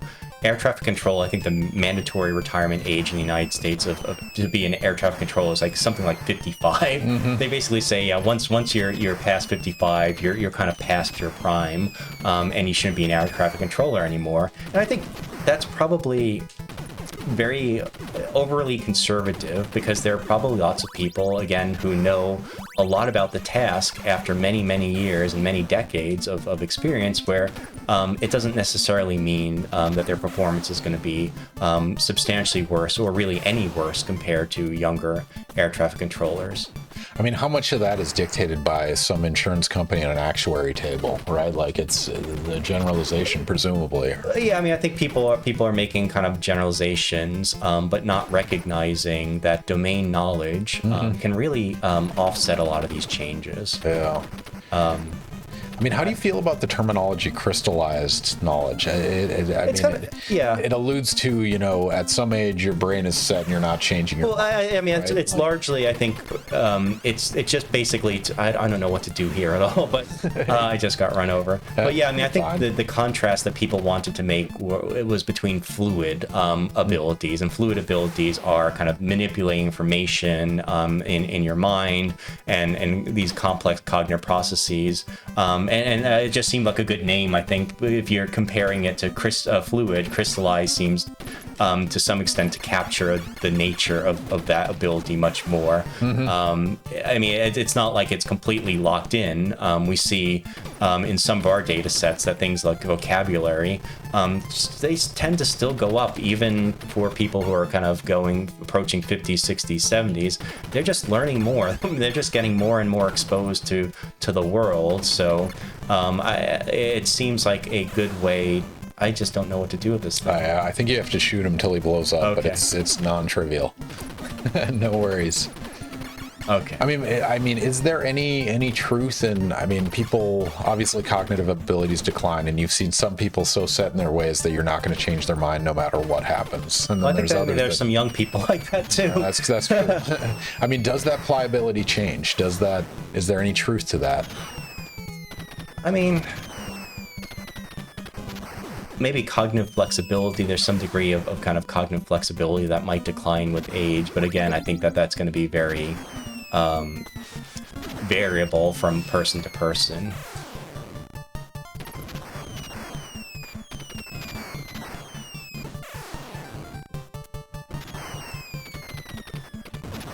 In popular culture... Sorry, I had to find this video. There's a question here about, does IQ predict success in academia? I know lots of people who were excellent in math but didn't do well in their PhD. This is, you don't have to vouch for this one, but Veritasium released a video a month ago that basically dove deep into IQ and really broke down, like, showed some beautiful graphs on, like, success, net income, like, how does IQ correlate with various outcomes. I thought it was, I don't know if you're familiar with this YouTube channel, but... No, I haven't seen, yeah. But I mean, in your experience, is that, do you come across IQ and outcomes analysis at all? I mean... I tend not to study in more academic terms, but I mean, I find this in my own data sets that, I mean, basically measures of IQ correlate like 0.3 with everything. It just seems to largely correlate in a lot of the things that we're interested in terms of skill acquisition, video game play, Space Fortress play. It always seems to predict some variance. And I think an important question is could there be methods of teaching and training that allow everyone to succeed regardless of kind of cognitive ability? Would be the kind of goal that I would want to kind of the approach I would want to take in asking these types of questions. And I think it maybe relates to the debate about the GRE should we still give the GRE? I think most of the areas in the psychology department where I'm at have dropped the GRE, suggesting that they're probably sure it predicts some degree of success in graduate school, but there are probably things out there that predict success to a much greater extent. So things like, do you have previous research experience and lab experience, and do you have experience writing like an undergraduate thesis? I would much rather take the person with kind of mediocre mediocre GRE scores, for example, but has had a ton of research experience and might have published a paper with their undergraduate advisor, compared to the person who has stellar GRE scores and just hasn't worked in a lab setting before. So I think the question I always think about is like, yeah, is it predictive, but also what might predict better? And so you pulled out a number there, the correlation of 0.3, and he talks about that in the video as well. Like the range was like between 0.3 and 0.6, but what does that correlation number mean? Like, what is that? How do you explain that to the average person? So, I mean, so what's the square root of 33? I'm trying to do this. I can't do that off the top of my head. That gives you the amount of variance explained. Yeah. So let's say the correlation is 0.5. Let's kind of go to 0.5 to make the math easy, because I've had a beer and playing a video game at the same time. Yeah. But let's say the correlation is 0.5. That basically means that 25% of the variance in someone's performance is explained by that variable. So let's say it's IQ is correlated with Contra 0.5. You would then say 25% of my variance in performance is explained by IQ, and 75% of that is explained by something else. So it's like, out of all the things that could influence my performance, what's the percentage that thing accounts for? Does that kind of make sense? Yeah, no, that makes perfect sense. And yeah, he dives into that video. I recommend you guys check it out because I thought it was a really nice balanced view of it, like looking at the history and talking about it. I mean, so in terms of your research, what is a good correlation number that's meaningful? What kind of... I mean, I think I can tell you what's not meaningful, maybe as a first start. I mean, a lot of these cognitive correlates that some people predict are going to be really, really important to things. It may end up only explaining like 2% of the variance, which means that 98% of it is something else. And then people will kind of say, oh, yeah, this measure is really, really important because it can explain a significant amount of variance. But I'd much rather know what is the other 98%. Yeah. As kind of... I just saw, I was at the conference of the American Psychological Association where someone was presenting expertise research and board games. And they were someone was making a critique that deliberate practice, which we were talking about, isn't really that important because when you look at how much variance it explains, it only explains 20% of the variance in someone's expert performance. But then they reanalyzed it to look at, for all those studies that had cognitive measures, how much does that explain? And it only explained 1% of people's performance. So you can't criticize deliberate practice as only explaining 20% of the variance when your best alternative is explaining 20 times less variance. Yeah. So I think those are kind of more of the... I don't know what I'm doing here. That's one of those research scenarios where they're throwing out good enough for not being perfect. Yeah. It's kind of crazy, right? I'm just not picking up on this at all. Yeah. So that's going and that's going. I think it's just those two. You just got to time up the jump. So get up there and duck. Oh, duck. Oh, duck. Yeah. Yep. Okay. Sorry, distracted you with a knife. Okay. So follow up on IQ discussion. Does IQ test crystallized intelligence? I know a guy who had a very bad memory, but had an IQ of 125. So, I mean, a lot of IQ tests, there are separate IQ tests for separate measures. I mean, the one task that we often use in our lab for IQ is more of a fluid abilities test. It's called Raven's Advanced Matrices, and it has just like a very complicated pattern, and you have to predict like what is the missing piece. And it requires very kind of reasoning ability. So reasoning ability is a very kind of fluid measure. It involves kind of transforming information, making predictions, but there are also aspects of intelligence tests where it just tests some of your knowledge about the world as well. So both are probably important, and there are different components of IQ tests that assess both. I don't know what I'm supposed to do here. I think it goes when you go. I just dropped down. Yeah. That's good though. I mean, so some portion of the IQ test are like word association, right? Synonyms and antonyms, and that's crystallized, right? That has to be experiential. But then there's pattern recognition, which is fluid and things. I don't even know how to get down. So if you get on the platform, there you go. Oh, you had it. Nice. Oh man, it's 9:30. So anyone just joining us, Ask a Scientist Gaming, mediocre gameplay expert science. Our guest today is Dr. Wally Boot, who's playing some Contra while talking about cognitive psychology. We've dove into VR learning, aging and cognition, even a little bit about IQ while playing Contra, which has been fun. Is this another one from your youth? Yeah, so I mean, I think when we first got our Nintendo, this, I don't know if this wasn't something I think that was packaged with it, but it was just seemed like the popular game that everyone's playing at the time. Rightfully so. This game has lasted. It's had some staying power. I'm just frustrated now. No worry. I just can't imagine if like I actually had to play without the cheat codes. Yeah, the Konami code, the classic. Do you remember the Konami code?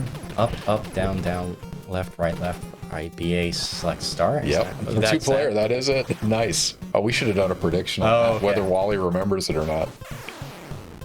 Embedded into our memories. I know it was for Teenage Mutant Ninja Turtles 2, for sure. That gave you a bunch of lives and continues. No, I think... All right, diving back to a question we missed previously. From a biology perspective, what happens in the brain when we age? Lots of things. So, I mean, neural transmission, I mean, the efficiency with which we transmit information from one neuron to another is kind of decreased. There's kind of this idea of demyelinization, that the protective coating around basically the wires that connect from one kind of brain cell to another begins to kind of get wear and tear. We see decreases in neurotransmitter efficiency. We see, surprisingly, not a lot of cell death. You might predict, well, a lot of cells die, but that's not really the case. The atrophy often that you see is really from the change in shape of the neurons, which seems to also affect transmission efficiency. So it's very complicated. And there are a lot of things that are going on. Yeah, the myelin sheath studies are interesting because they like take mice and like blend up their brains and find the fat content and all sorts of crazy. Like, it's not that it goes away; it becomes less, right, over time.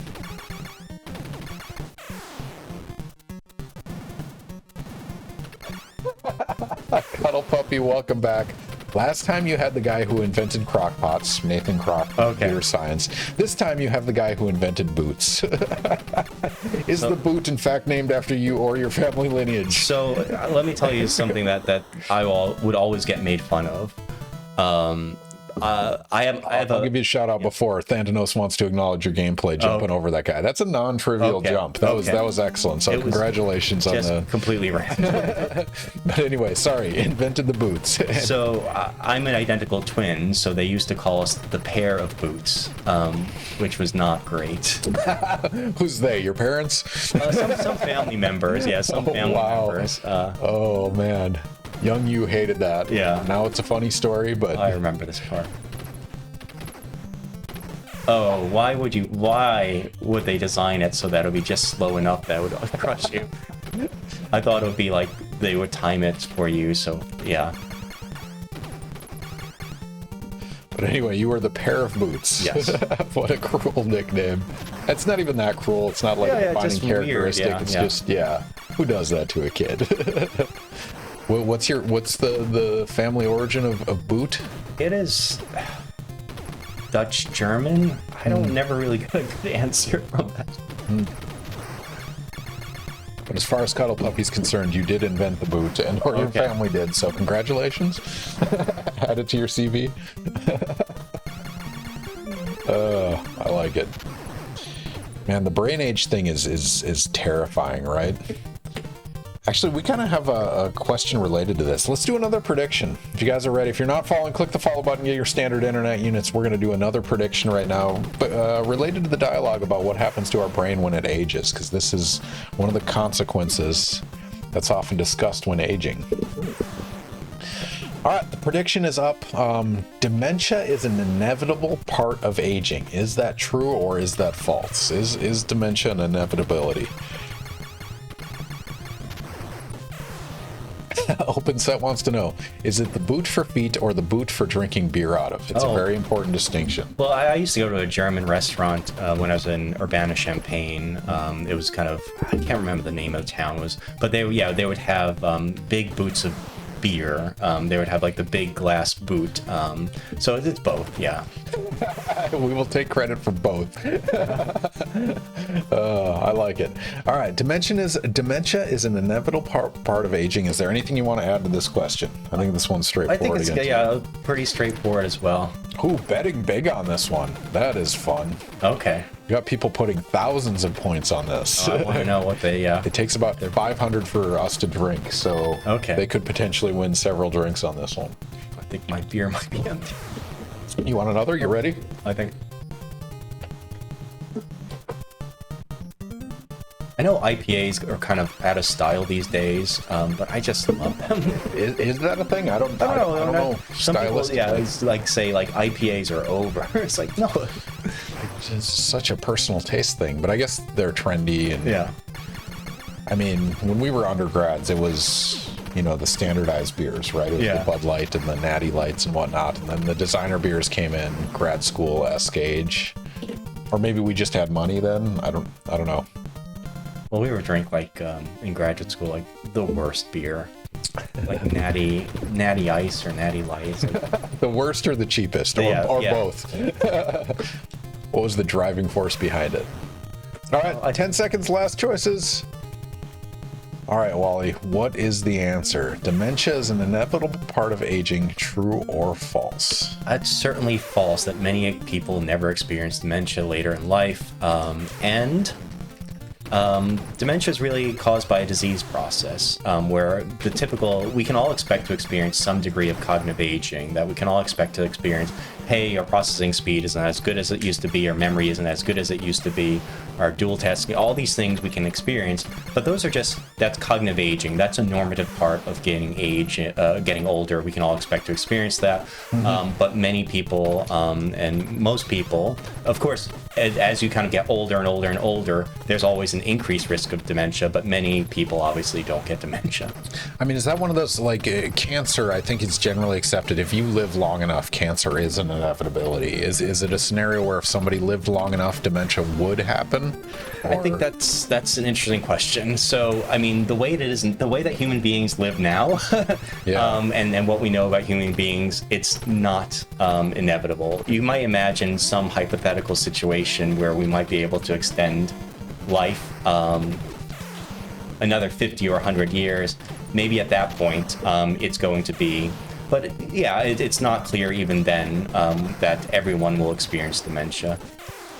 And what's intriguing for me about that, especially the cancer one, is there are species like the naked mole rat and elephants don't get cancer.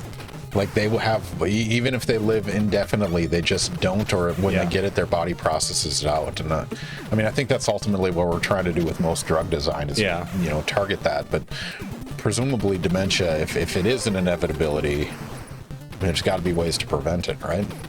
You would hope so. I mean, I think lots of the Alzheimer's drugs, there's some recent ones that seem somewhat promising, but still, most pharmacological interventions for Alzheimer's disease seem to fail. How optimistic are you for us in 30 years that there's going to be a treatment and or something? I never make predictions Especially about the future. about the future. Who was it said that Yogi Berra. predicting the future is easy, getting it right is hard. Oh, no, yeah. No, Yogi Berra's quote was, it's hard to make predictions, especially about the future. Yeah. Which is true. All right, so off the record, despite this being on YouTube in the future, what's your guess? Are you, like, my wife has a family history of Alzheimer's. Like, I want to be optimistic. I've seen a lot of research of identifying it and using, like, near IR imaging of the eye to see amyloid aggregate onset and stuff. But treatments, I don't know. I mean, there's some recent research that people have been promoting suggests that even the amyloid hypothesis could be completely wrong. Jeez. It's like maybe we're targeting the wrong mechanisms. Yeah, and have been for 20 years. Wow. It's complicated. So you want to shoot Okay, that so thing right there. Sorry. I think that the fact that there are no consequences right now have really No consequences is a good descriptor. it's really inhibited my ability to learn how to do anything in this game just because there are no consequences. I was thinking I need to get these things. Yeah. Cuddle Puppy's falling up. IPAs are for people who want to get wasted like liquor drinkers while having the plausible deniability of it's just beer. Do you fall under that umbrella? Especially, I mean, these are like tall boys. No, that's true. They got some volume to them. You guys can't see the label because it's green screening out, but yeah. If you guys are ever in Tallahassee, check out Reef Dweller by Deep Brewing Company. Presumably they sell in the region. I think this is big enough. It's all over Florida at least. Probably at least in Georgia. Oh, this is the last level, isn't it? Yeah, I vaguely remember this boss or this thing. JX Big Power, take a drink. So Wally, cheers again. Thank you everyone for joining us. Hopefully you have a drink in hand, hanging out on Wednesday night. 4th week of classes. How are classes going for you? I mean, they're going okay. I'm teaching one graduate course right now, and it's going well. I mean, the hurricane at the beginning of the semester where we kind of lost 4 days, it was a weird start because we lost 4 days, basically 4 days to the hurricane, and then we had a holiday that next Monday, so it wasn't until like the 3rd week where we actually had a real week. So I don't know, should I be just doing this? I don't know. Yeah, shoot him in the jaw. Yeah, so most of these guys it's running, right there. You just need 12 presses per second. And then that's how you get the world record. Yeah, that disruption the first week of class just threw everything off rhythm-wise and schedule-wise. And yeah, we have our first general chemistry exam on Friday, actually. Okay. So any students in the audience, good job studying and watching Ask a Scientist Gaming. Thank you for joining us. Open set. Man, we had such a bad start to the school year here. 2 campus-wide lockdowns in the first 3 weeks at UNC. I heard about that. That was crazy. So that was the building I actually used to work in. And like when information was first coming out, I'm like, which one of my colleagues? Yeah. But it wasn't someone in chemistry. But man, that's brutal. Fun factoid. I don't know if fun's the word. Are you familiar with Fisher Lecture Hall on FSU's campus? I don't leave the psychology building much. No, that's fair. I mean, we're reasonably close to you, but Fisher Lecture Hall is where most of the Gen Chem classes are taught. Okay. It's actually named after a professor who was shot by a student. Oh, wow. And so it was a graduate student that went into his PhD defense and ended up failing. Oh, and yeah, the student came in and shot Professor Fisher. And it turns out, I mean, he was the only one in the committee that was actually defending the student. Yeah. And so, I mean, he got targeted despite, his best effort with the students. So yeah, that's how Fisher Lecture Hall got named. This is it. This is what the ultimate alien bad guy looks like. There's your neurons in action, ladies and gentlemen. I don't know. Is that a heart or a brain? Like a heart to me. I don't know. Like, how is it functioning? I guess it's like an ant. Army of ants. Phantanos had a comment. I worked on a project where we tried to synthesize speech from ECOG brain signals. Is that electrocephalograms? Is that what ECOG means? We failed. We failed some people. We found some people did it. It was published in Nature last month. But I learned that we know nothing about the brain. Man, I think fair. That's fair. All right. GG's, Reese's Pieces, thank you. Yeah, congratulations. Okay, wow. You just won NARC. I mean, what do you want to do next? We got Teenage Mutant Ninja Turtles, we got some GoldenEye, and we did... Let's try E.T. We also have E.T., ladies and gentlemen. So, started out as a joke. Wally had played E.T. back in the day at some point, but it's time to bust out some E.T. again. So I'm going to... Drink. Yep, cheers. Oh man, so I'm going to put Altered Beast on so I get the screen size right first. And then we're going to see what happens when I put ET on there. These emulators are a mess. This game. This one's just for fun. The reason we're doing this is I had to show Wally this copy that I got. If you guys were here the last stream, you saw this, but I picked up an original cartridge of ET for the Atari. I was in Destin during the hurricane, went to a retro games shop, and I found ET for $10, and I had to buy it, and Wally insisted on playing this game tonight, so it's all yours. It's just, I mean, the graphics are so compelling. Where's your crystallized intelligence on this one? It's just so weird. Yeah, so you can't touch any of those green ones or they'll put you in a hole. But you have to get that dot. And then some scientists... Reese's Pieces. M&M refused to be world with ET. They actually... Spielberg asked M&M first, and this guy's gonna put me in jail. How is he following you so quickly? That's world wrapping. Oh. Nice. The controllers. Oh, come on, go. Reese's Pieces redeemed. Take a drink. Cheers, Reese's Pieces. Congratulations on anyone that won that. They got a 3.75 to 1 payout. So congratulations to Reese's Pieces and to others. Yeah, betting some big points here. You guys have watched enough. You've accumulated a mass of Ask a Scientist Gaming standard internet units. You know what's, I mean, in addition, I mean, the E.T. knockoff, Mac and Me, have you ever watched that? Oh man, it's amazing. It is. You seen the Paul Rudd something running else. Yes, joke every uncoded? single, Yes. every single, okay. I'm not able to do the neck thing. Oh, there we go. Do I need to get the flower? See, this is why I got really frustrated with this game when I was a kid. It's like, no There's no guidance. guidance about what I should be doing at all. Oh man.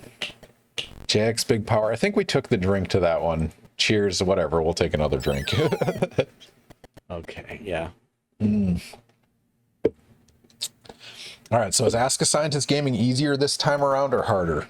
I think I'm getting more used to it. I think it's a little bit easier. Fun fact, Paul Rudd played Mac. I don't know enough to dispute that, so we're going to call that factually true. That is now crystallized knowledge, ladies and gentlemen. I just don't understand the mechanism of this at all. I make my head... Okay. Do you have to press up while I pushing think you the have button? to push up while... Oh, this is exactly why when I was a kid... So you have to let go of up when you're up. Like now, let go. Okay. Oh, come on. There you go. Oh, we got one. I don't even know who these people are. That's the government. Means. Oh, they're going to put me in ET jail. Which I can walk right at. Oh, and then... Oh, man. Oh, sorry, I got to change our stream info. Do you think there's a Twitch subcategory for ET? Oh, man. Atari. I think the speed run record on this is something like... It's like 3 minutes or something. Somebody has optimized this beyond belief. Like, I don't even know what the ultimate goal here is. If I'm remembering correctly, you got to get a certain number of Reese's Pieces and then go to the ship or something like that. And now it's telling me to go this way. But I don't know. Now it has a question mark. Now it says down. Now it's... Oh, is it actually telling you where to go? Yeah, the thing at the top is telling me, but then I don't know what that means. Oh, there's You're another gonna one. have to provide me. I don't know what that means. You're being yelled at. It's like I don't understand the appeal of this part of the gameplay. Well, that was the secret to this game. There is zero appeal. This is the one where they just like buried them all in the desert, right? Yeah. Okay. There's a documentary about this game. I mean, it's really intriguing that they tried to rush this out so quickly that it almost killed the video game industry. So if E.T. did kill the video game industry, your career would have looked very different now.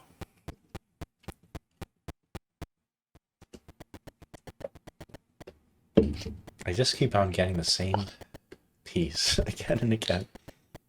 Oh, every time you go to jail, you lose pieces. Oh. Okay, that's what happens. So you have to recollect them. Oh. Oh, you.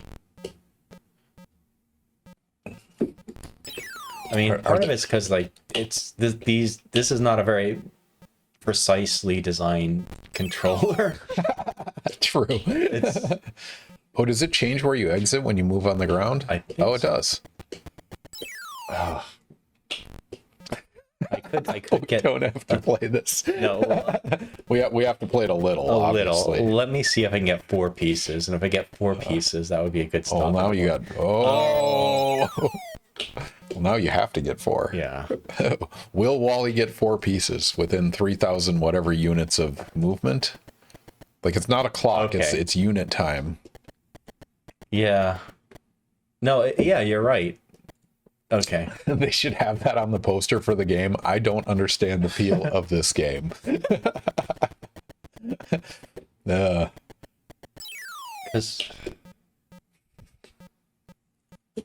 it seems like the person who made this game never actually saw the movie. it was basically one guy. He got the money and it was like a crunch. Yeah, the documentary is worth watching, if nothing else, to get some video game history, because this was a pivotal moment. Or he watched the movie and the big take-homes were Reese's Pieces. Yeah. Government officials. All right, if anyone has questions while he's struggling with ET, you want to go on to something else? Let's this is not getting any better. But... Well, ladies and gentlemen, you got to watch a little bit of ET. So should we go on Teenage Mutant Ninja Turtles or GoldenEye? Let's try GoldenEye. GoldenEye. All right, we're going to shift over to Project 64. All right, GoldenEye, another all-time classic. Threshold in gaming, first-person shooter gameplay. All right, sorry, I didn't follow up on this one. I worked on a project which tried to synthesize speech from ECOG. Is that encephalograms? ECOG. I'm assuming it's some kind of electric encephalogram. Yeah, that's what I'd assume. It's the brain electrical signal. Thantanos, if you're still around, clarification on that would be great. It was published in Nature last month, which is kind of cool. But I learned we know nothing about the brain. Fair critique.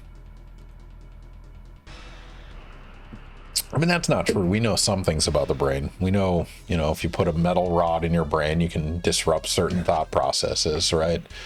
We know that everything that defines you in terms of your consciousness can be destroyed by a hammer. So, we do know some things. But, yeah, in terms of detailed function... I love when they do brain surgeries where they have the person play a violin or something. Yeah, I mean, it's crude, but it's oh, did we just break something? That would be the first indicator, right? Oh man. So that, in that case, performance, that's a crystallized intelligence? I mean, yeah, skill performance. Mm-hmm. It relies on long-term memory. Yeah. Because it's not responsive in that case, right? It's not a dynamic thing. Yeah, it kind of depends on the level of skill. Some people believe that, is expertise being basically an automaton of just being able to do the same thing over and over and over again? And that certainly is skill performance and is useful for a lot of things, but really...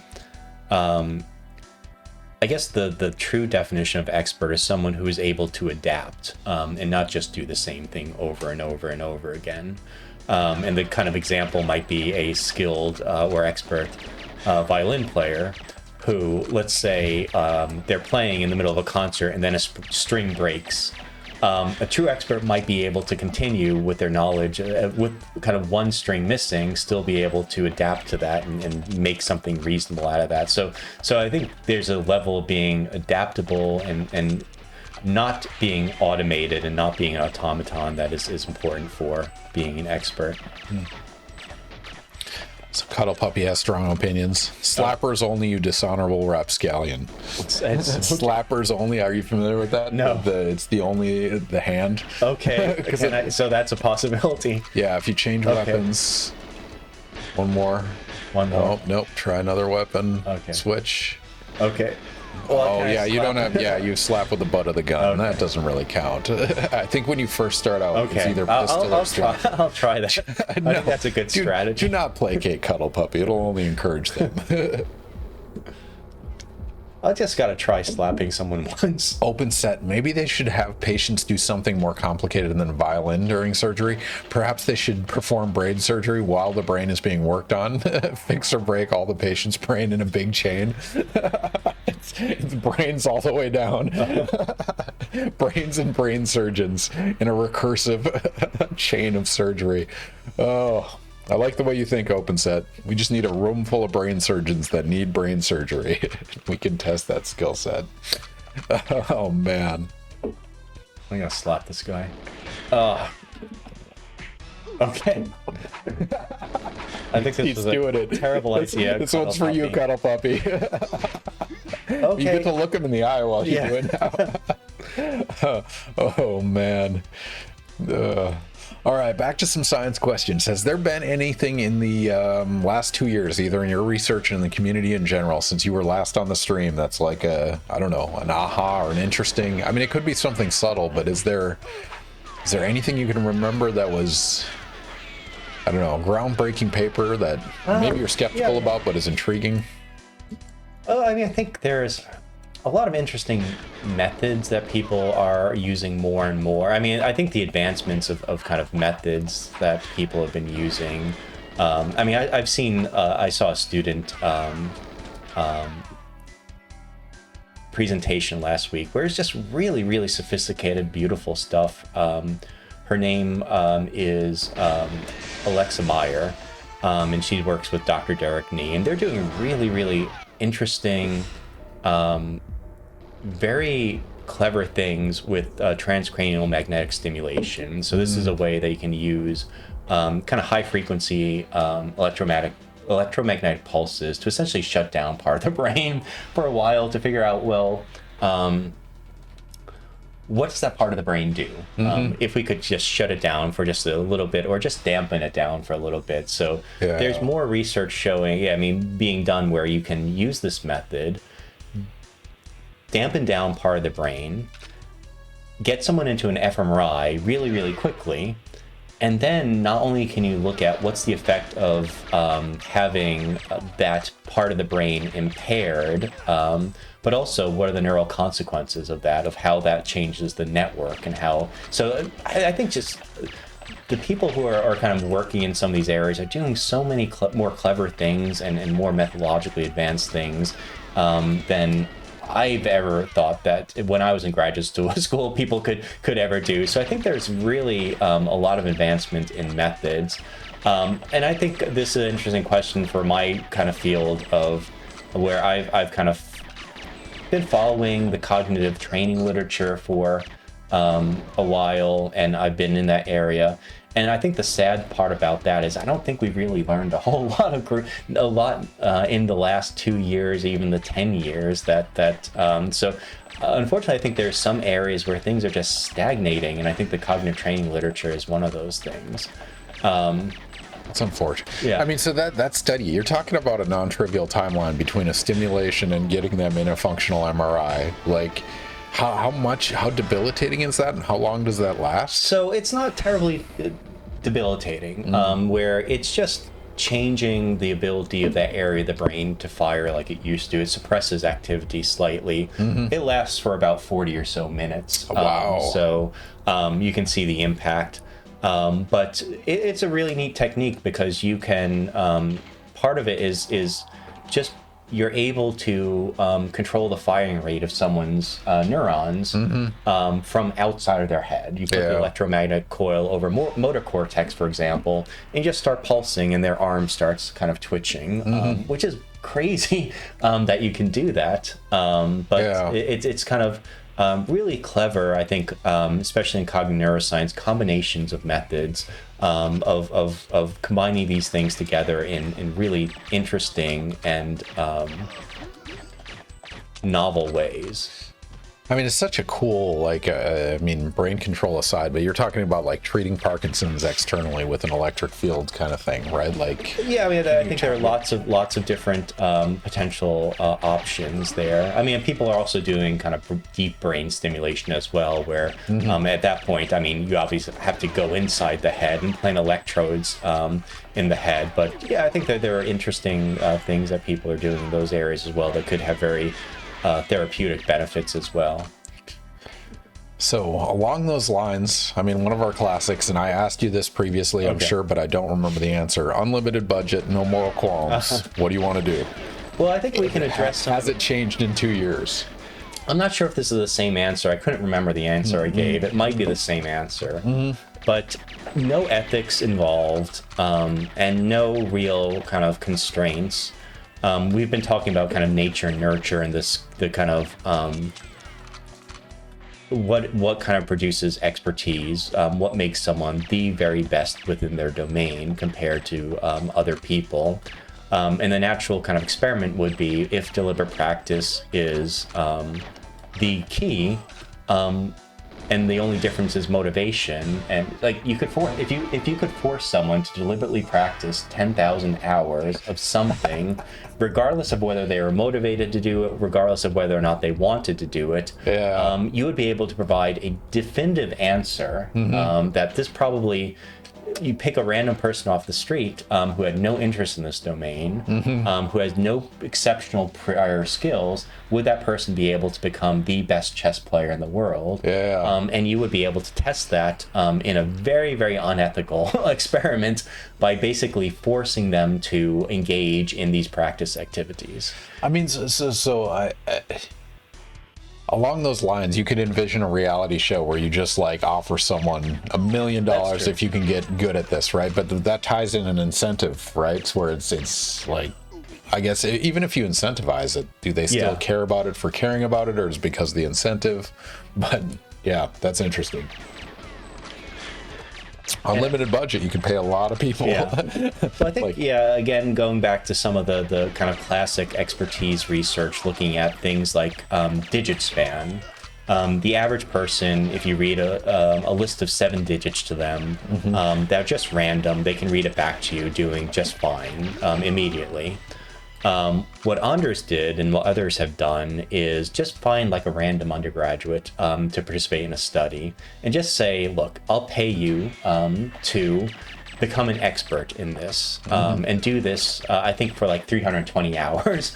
And basically what Anders did, and again, this was someone who was compensated and was willing to participate in the study, someone who had a digit span of 7. You read 7 digits randomly, they repeat it back to you nearly perfectly. That's normal. He was able to get this person to get to, I believe it was 88 digits, where with practice and with developing specific strategies, and very specific strategies that were ones that worked well for him, you could just read this guy 80 digits randomly, 1 per second, and immediately he kind of gives it back to you, and can do that consistently again and again and again, which suggests to me, and there have been lots of studies on this, that anybody could really become a memory expert. And I don't know what the world record is right now, but it is over 400 digits, I think, where that's insane. And I think anyone would kind of agree that that is expert performance. No, like 0.00000 whatever 1% of the population can do that. But it's not because they were born with exceptional memory. It's because they were able to devote the time, and they were given kind of access to the resources and the strategies and the. I'm not getting very far in this game. No worries. But I think that's just amazing that with the right type of practice and the right kind of strategies, people can do just absolutely amazing things. And the underlying assumption there is that if you force them in that 10,000 hour window or whatever, that they would do the appropriate practice. Yeah, if you could get them to do the appropriate practice. And Cuddle Puppy's counterpoint here is, I mean, every child is forced to do 10,000 hours or more of grade school, and the outcomes are not similar, right? Unfortunately, deliberate practice isn't really practiced much in educational kind of settings, where everyone kind of gets the same kind of education. They take tests, they get some feedback, but it's never really focused on improving that one person's, identifying that one person's weakness and providing the support and the practice environments to get that one person to a high level of skill. It's a very generic type of education you get, where everyone kind of one size fits all, unfortunately. So it's not very deliberate practice. It's more, in a lot of ways, closer to what people would say would be naive practice, of just doing the same things, rote memorization over and over and over again. Cuddle Puppy. Dropping some bombs here. Let's start a study to get 10,000 hours of GoldenEye for Dr. Boot. I think there's some shade in that comment. Shit talk. Context-based shit talk. Well done, Cuddle Puppy. I'm going to try really hard now. Huggy Bear, welcome back to the stream. Huggy Bear has requested a factoid. Okay. You have a knowledge bomb you want to drop. A knowledge bomb. Oh, I wasn't prepared for it. Yeah, we did not review factoids, did we? I didn't email you on it. Like, he's a veteran. He did this 2 years ago. No. That counts as 3 hours of training. What's one of those side notes in class? It could be historical. It could be knowledge-based. It could be anything. I will have to think first. I mean, the memorization world record was a pretty fun one. But well, I mean, yeah, I mean, the let's kind of continue on the memorization. Is that the world record for reciting digits of pi is, I think, over at this point 30,000 digits. 30,000 and hours. Yeah, I mean, that's the most impressive part to me. Is that more than memorization? I mean, that's impressive, but to be able to do that, you just have to sit down and recite things. You have to recite it for hours and hours and hours, and it takes, I believe, days for these kind of memory experts. Taking a break to eat, to go to the bathroom, and then come back and recite pi. Fun follow-up factoid on that. If you want to basically measure the circumference of the known universe within one hydrogen atom accuracy, you only need 33 digits of pi. Yeah. So beyond that, the numbers are just excessively accurate. So congratulations on your 5 days of reading numbers, but holy crap. And I mean, I think the other I think exceptional performances that really impress me when we talk about expertise and skill acquisition. I don't know what I'm doing right now, but Running for it. I'm just going to try to get as that far as Speed I can. I mean, things like the world record for juggling. I think it was, what's his name, Anthony Gatto, who is able to do a juggling pattern. I mean, typically you see a juggler and they do a 3-ball cascade. They have 3 balls that kind of go up and down while they're juggling. I think his record was 9 balls in the air for over a minute, and you should watch the video on YouTube. It is just insane, the ability to kind of improve one's performance with the right practice environments and with the right skill. I mean, with the right acquired skill, basically doing it over and over again, and investing the time and the effort and focusing on what needs to be improved. It is just, was I right with the name? Yeah. It's Anthony Gatto. Yeah. It's almost a minute. Sorry, I overestimated. But just that, like... Oh, wow. Oh.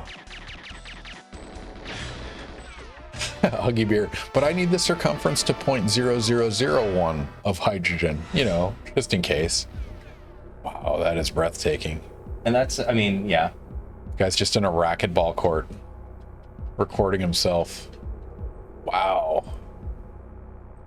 The fact that the record is 9 balls for a minute is a factoid enough. Like, and you think, like, well, minutes, like, that's not very long, but when you actually watch him do it, it's like, that's a long time for that. I mean, 9 balls, we can do the gravity, the height he throws. I mean, that's like 1,000 throws in a minute. Yeah, it is. It's crazy. Are you sick of this game yet? Do you want to? Let me try one more. So we're at 10:10 right now. Okay. We'll say 10:35. We should start NARC. Okay. He learned juggling for the ladies. That's true. All right, we should do another one of these predictions. Which one do you want to do? We have these 3 left. Let's do the 54 million. Population aging is a really interesting concept. You know what I mean? And it has so many big societal implications. All right, we're going to do another prediction. Get your internet units ready. The question is...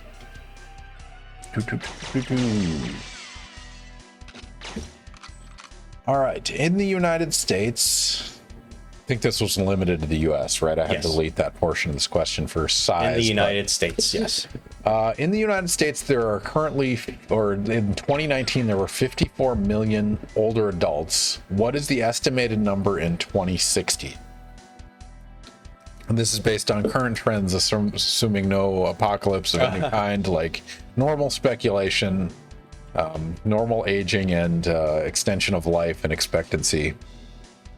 2060, what's the number of older adults? Older adults in this case is what? 65 and plus older? is traditionally the definition.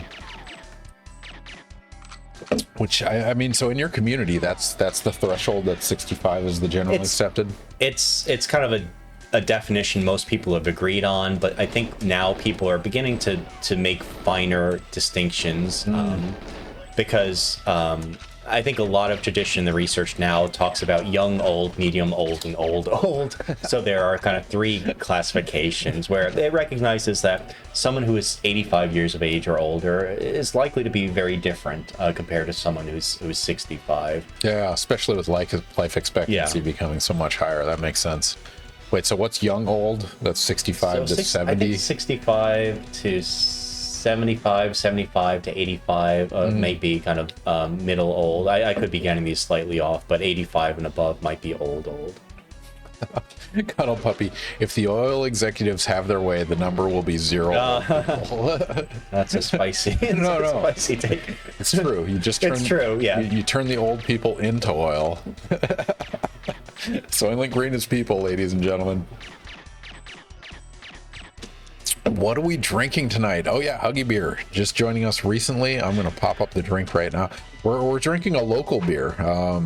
Yeah, Wally was excited to do Reef Dweller Indian Pale Ale by Deep Brewing Company, who's actually located in the Tallahassee area. And so yeah, Indian Pale Ales tonight, which apparently are out of style, but we're still going to do it. We're bringing them back, Wally. Okay. Yeah. We're going to start a trend with our dozens of viewers. All right. So 83% of people said 95, or 83% of the money voting said 95 million. 17% said 65 million. What's the answer? 95. 95 million. So, I mean, I think it's a really interesting idea to think about.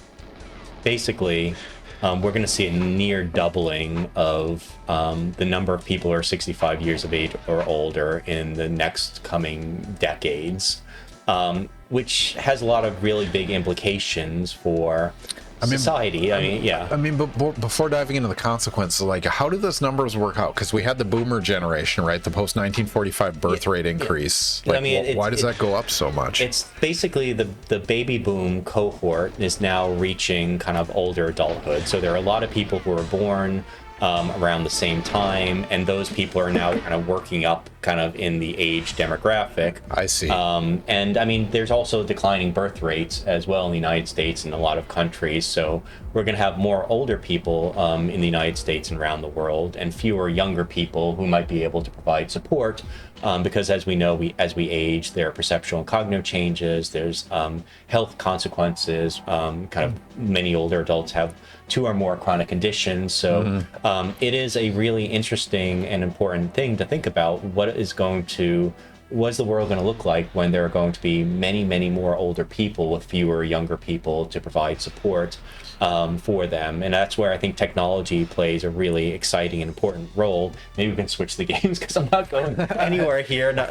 What do you want to do? You have like 20 minutes. No, not even that much. Yeah, 20 minutes-ish. You want to go to Teenage Mutant Ninja Turtles? Because I'm just the viewers must be frustrated because I'm just doing like the same thing over and over. It's like the definition of insanity. It's like I'm just doing the same thing over and over again, and getting the same poor results. As long as you're having fun, that's what we're about. But yeah, I mean, so that question, I mean, that's being answered in Japan right now, right? Yeah, and they're leaning towards the robotics and the robotic assistants and things like that.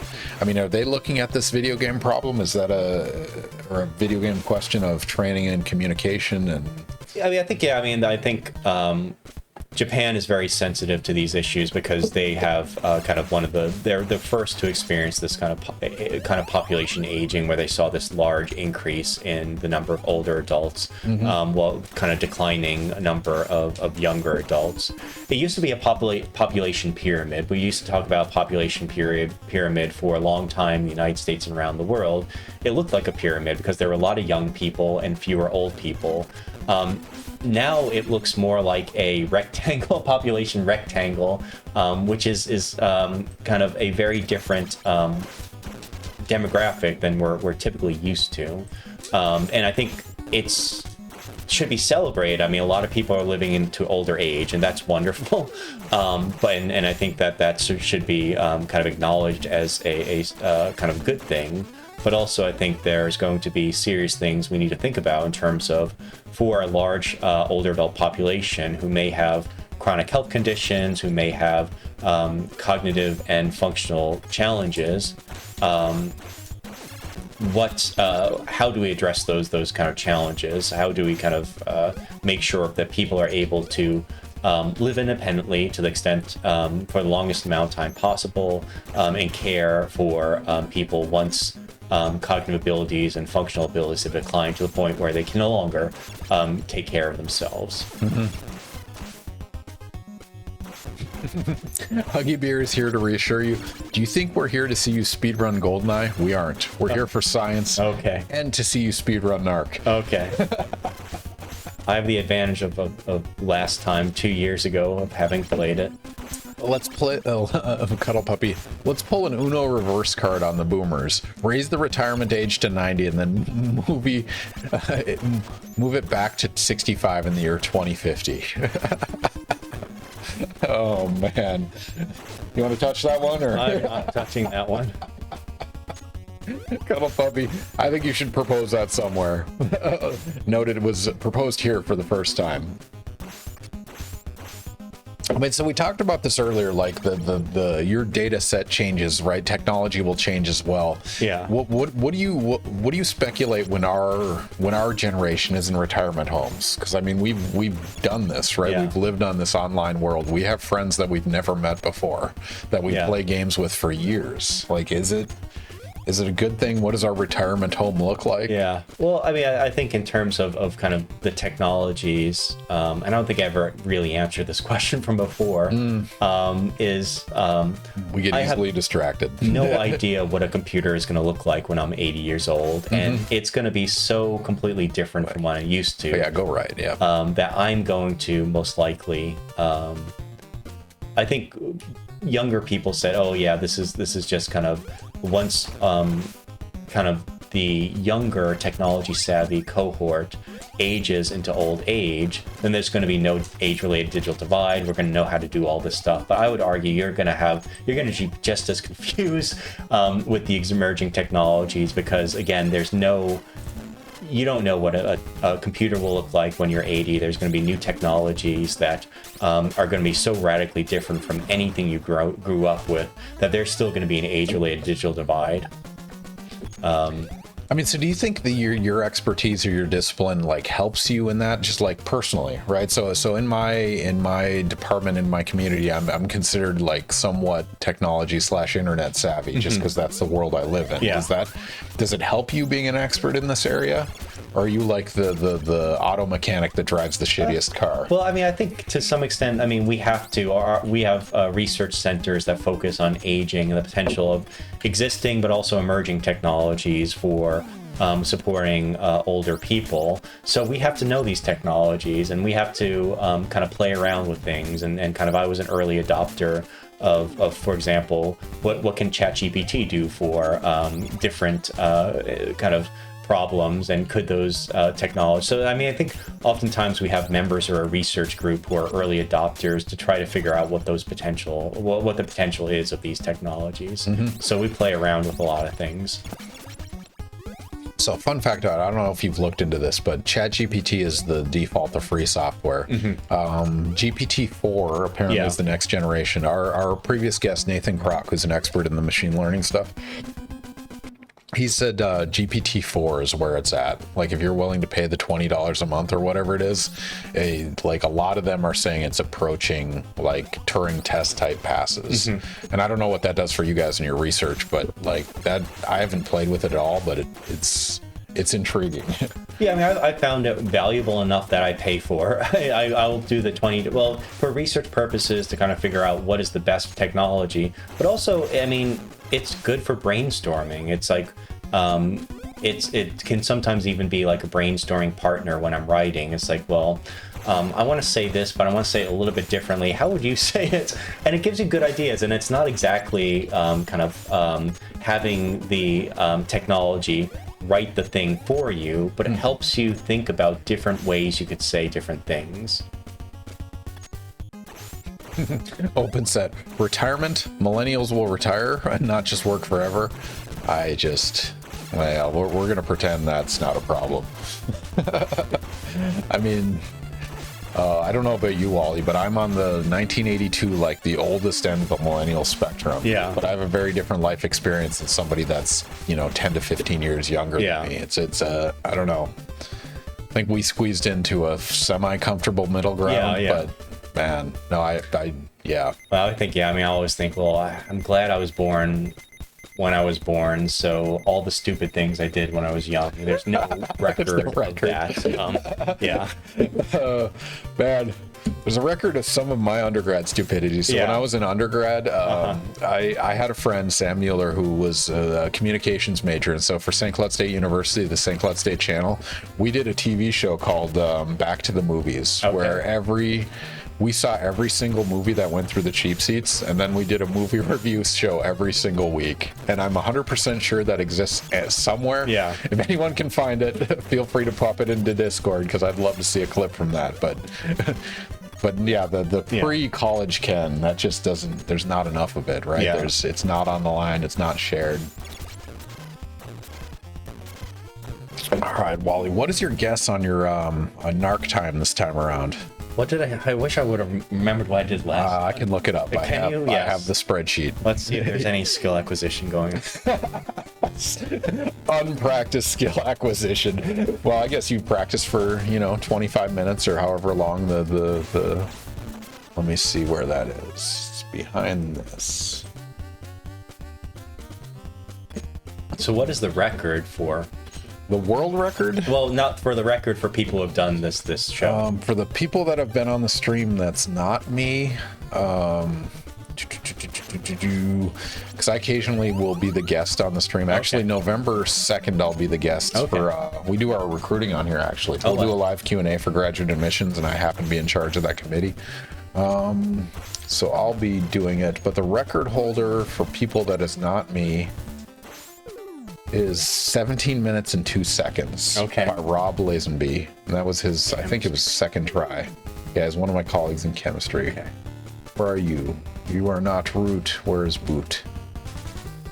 2442. That's pretty high. So what's your guess this time? Is that someone? Oh yeah, you have the record. Sorry, that's you. So I think I wanted to crack. What's the mean? That's a good question. We have. The range is 39 to 17, not including me. I think you can do 20 minutes. Okay, let's try 20. I guess I can't. We'll shoot for 20. Until I kill this guy. Back to the Movies is such a creative and unique title that the show will certainly be easy to find. I think you'd have to dive into the St. Cloud State University archives and find a clip somewhere. I should search. I haven't. I'd be genuinely curious. It'd be fun to see a compilation of like progression over time, and I had less white hair back then at the very least.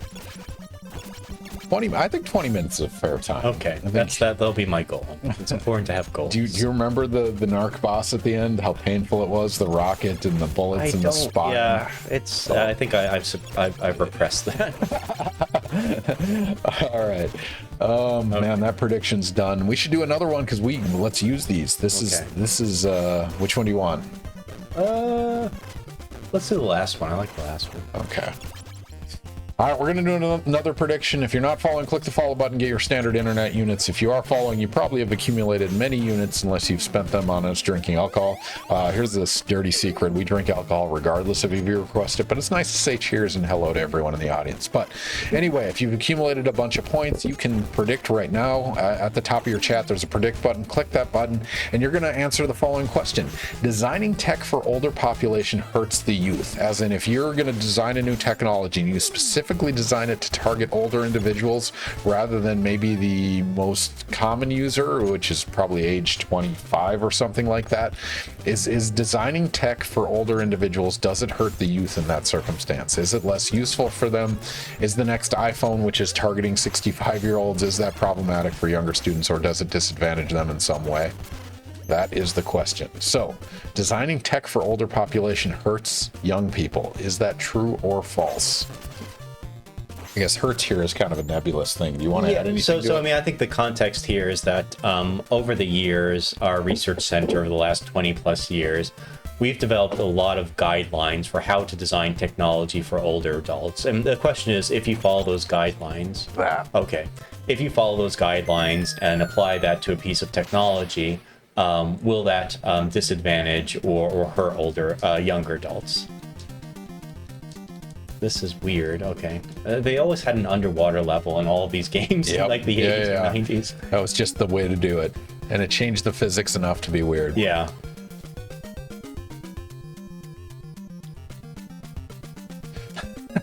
Apple has always targeted people with the technological savvy of geezers. No comment. I think one of these, there's some of it that I think that kills you. The seaweed there, that'll kill you for sure. The other one, I think we have game genie codes to deal with. Okay. Such a weird level. Yeah, and weird controls. Apple. User friendly, but not flexible. Oh man, they committed to false. Wally, what's the answer? It is false. So basically, when you follow good design guidelines for older adults, pretty much everyone benefits. It's either there's no change in younger adult performance, but more likely than not, when you make things easier for older people, you make it easier for everyone. And that makes sense. Is there any unique scenario where that wouldn't be true? We haven't really found any case in any of our research where designing well for older adults disadvantages younger adults. And I kind of alluded to part of that is the technology design stuff, but also we did a lot of roadway design research with Florida Department of Transportation. And every single roadway countermeasure that made older drivers safer also improved the performance of younger drivers as well. Oh, this is no good. Stop endorsing Apple. Become a Linux fanatic or lose your PhD cred. No comment.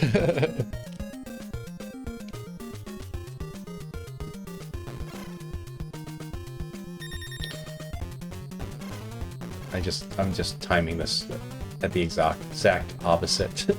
No worries. You got infinite health. You're just running out of time. So I'll just, oh no. I think you just have to disarm all of them. You're going to lose a turtle here, but that's okay. Oh, is that my breath that I'm underwater? I can't. Oh, and I'm dead. Maybe.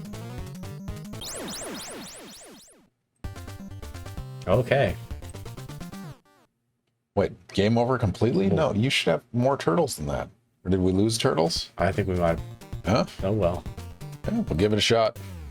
Is this the right way? No. Endorsing. Oh man, Lorianne has requested a factoid. Okay. Another knowledge bomb you want to drop. What was the other thing I was just thinking of?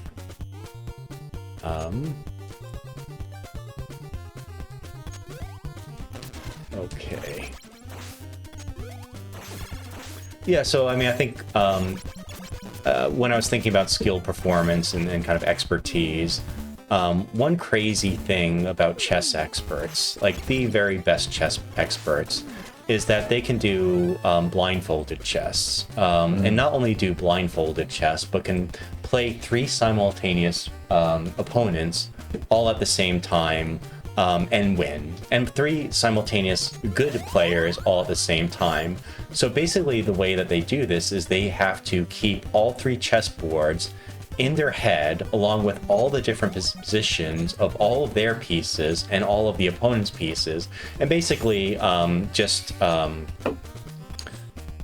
play based on memory and updating their memory continuously as the other players move and as they move. And I think that's amazing. And again, it's not because they have exceptional memory innately, it's thought. It's because after so many years of chess experience, they are their ability to cognitively represent and form kind of mental cognitive representations of what's going on is just so advanced because they know so much and have encountered so many games in the past. And basically, chess experts, rather than thinking about chess pieces as individual pieces, they kind of chunk them into meaningful units as their operation. And they can do these crazy experiments where you get a chess expert and you show them a chessboard just taken randomly from someone's game. You take your hand, you just knock all the pieces off, and then you say, okay, put them all back to where they were. And they can do that perfectly.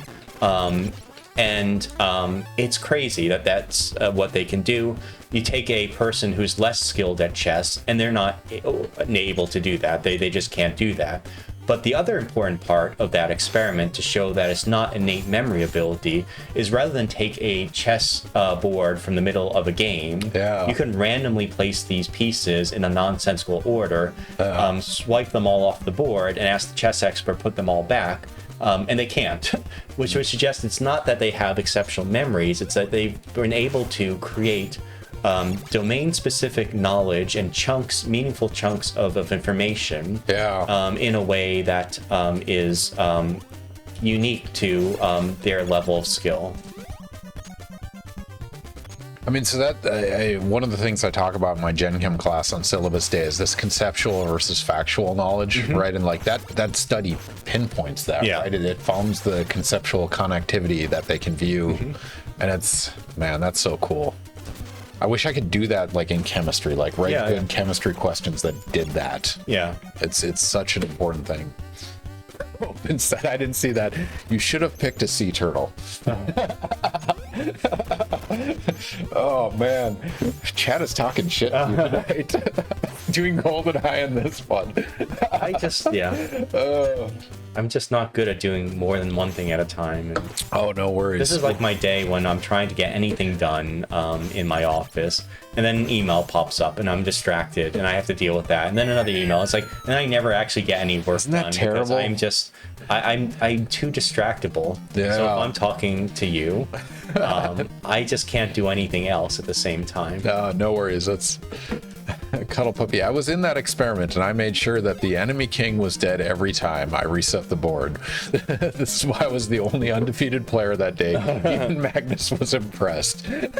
I don't think they were studying for victories, but I respect your commitment to the bit. Thank you, Cuddle Puppy. All right, Wally, are you ready for some NARC? Okay, I'm ready. It's Which time. controller do I use? The same controller. Okay. We're doing NES. But before you start, the other thing I picked up while I was in Destin was actually, I now have a copy of NARC in the box with the manual. And I'm going to read the descriptor to you because you need to know this before you're going to play. Ready?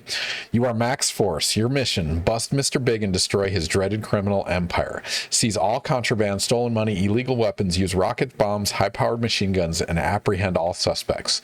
Protect the innocent and punish the guilty. Stop at nothing. So this was all coming out during like the Nancy Reagan Say No to Drugs War on days. Drugs. Okay. In fact, on the box, you guys can see right here. It's backwards for you. The lights are getting it. It says just say no. So yes. Okay. And it says just say no on the license plate. Oh, wow. So Wally, are you ready for this? Do you want to see your time or do you want to not? Let's see it, yeah. All right, let's do it. Go ahead and press start. Okay. Yep, I'll start the clock as soon as you touch the ground and gain control of your character. I can't remember your time. It was like 25 minutes? 24 or something. 24 something. All right. All right, so the goal, walk right. If you hold A, it shoots bullets. If you tap A, it shoots rockets. If you hold B, note there's no advantage in killing anyone. You are walking right and finding doors as quickly as you possibly can.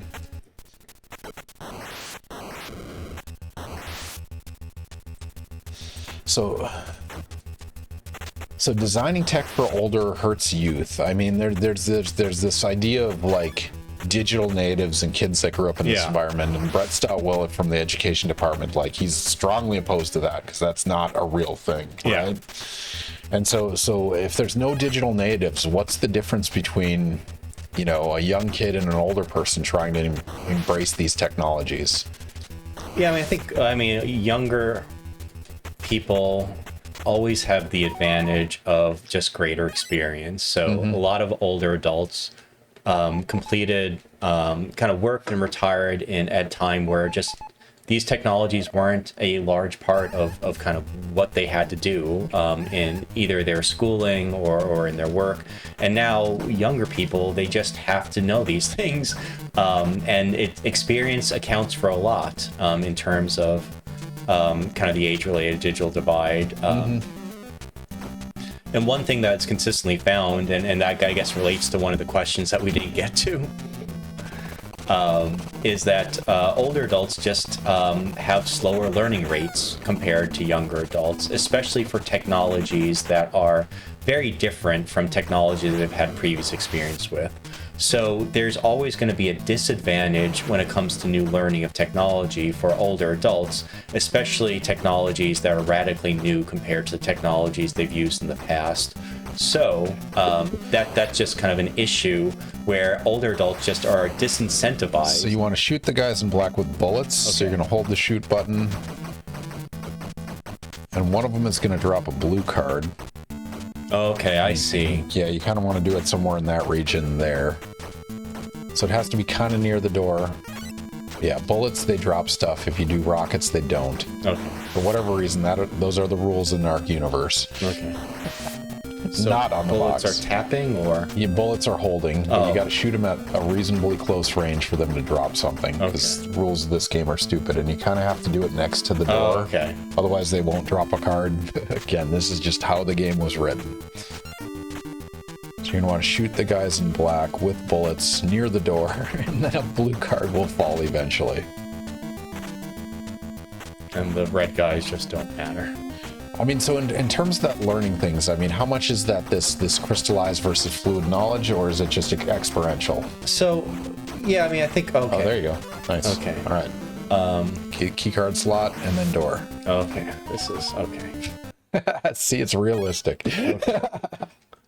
So, yeah, I mean, a lot of kind of what we learn in terms of new technology and how quick we learn it is based on how our knowledge of other similar technology in the past that we've kind of dealt with. So if I kind of upgrade my phone to a new phone, I have a lot of knowledge, and my mental model of how things work largely applies similarly between those different. But if you've never dealt with a smartphone before, you have no mental model at all about how this thing should work. So in a lot of ways, not having experience with kind of previous precursors of different technologies like you and I have all the time, it's a big disadvantage. Do I get to get into a car? Yep. No? Tap B. B? Okay. Okay. All right, so you're gonna, go down a little. Oh, man. Again, less like that? You have 1/10 of a second tap. There you go. Okay. Oh, you were in there. Come on. Oh, this is costing you so many valuable seconds. Right there. Yep, okay, you're in. Okay, stay on the bottom. It'll get you like a couple seconds, and then you're gonna blow up, and then you gotta go right. Sorry, unless you memorize, I was just not gonna go further than that. But that is just. I know it's infuriating. I should have sent you the speedrun tutorial. Yeah. So since the last time you were on, I've put together this 30-minute speedrun tutorial on this game, and it is the most intensive video I've ever produced. Actually, like full cuts and animations and zoom-ins and all sorts of stuff. I committed way too much time and effort to that. So tap B to jump over. Oh, okay. There you go. I didn't even understand the geometry of that. It just didn't make sense to me. XY does not. Yeah, there's no depth in this game. All right. We're closing out on our last 20 minutes of Ask a Scientist Gaming for the night. Our guest today is Dr. Wally Boot, who's an expert in cognitive psychology. He's particularly interested in aging and cognition and how that's affected, but also how you can potentially treat that, or at least prevent that, or intervene in some degree with like training, in particular video game-based training, how that affects, cognition and abilities over time. So yeah, if you guys have any last-minute questions for Wally, he's happy to answer those. I mean, the question is, you have a new transition ahead of you happening at the end of the year. Yeah. So I am leaving Florida State University for a new position at Weill Cornell Medicine in New York City, doing a lot of the same research that I'm doing now, but in a new location. So I'm really excited about that. I think there are really great opportunities there. Cornell has a tech campus. So Cornell University is in Ithaca, New York. Their medical campus is in New York City, where I'll be at, right across the river. Go back. There's a car there. You're gonna want to ride that guy. Sorry. Okay. And right across the river in... Lighter tap. Okay. Like push the button less hard. Okay. There you go. Okay. All right, stay on the bottom. Stay on the bottom. Oh, I lost valuable time.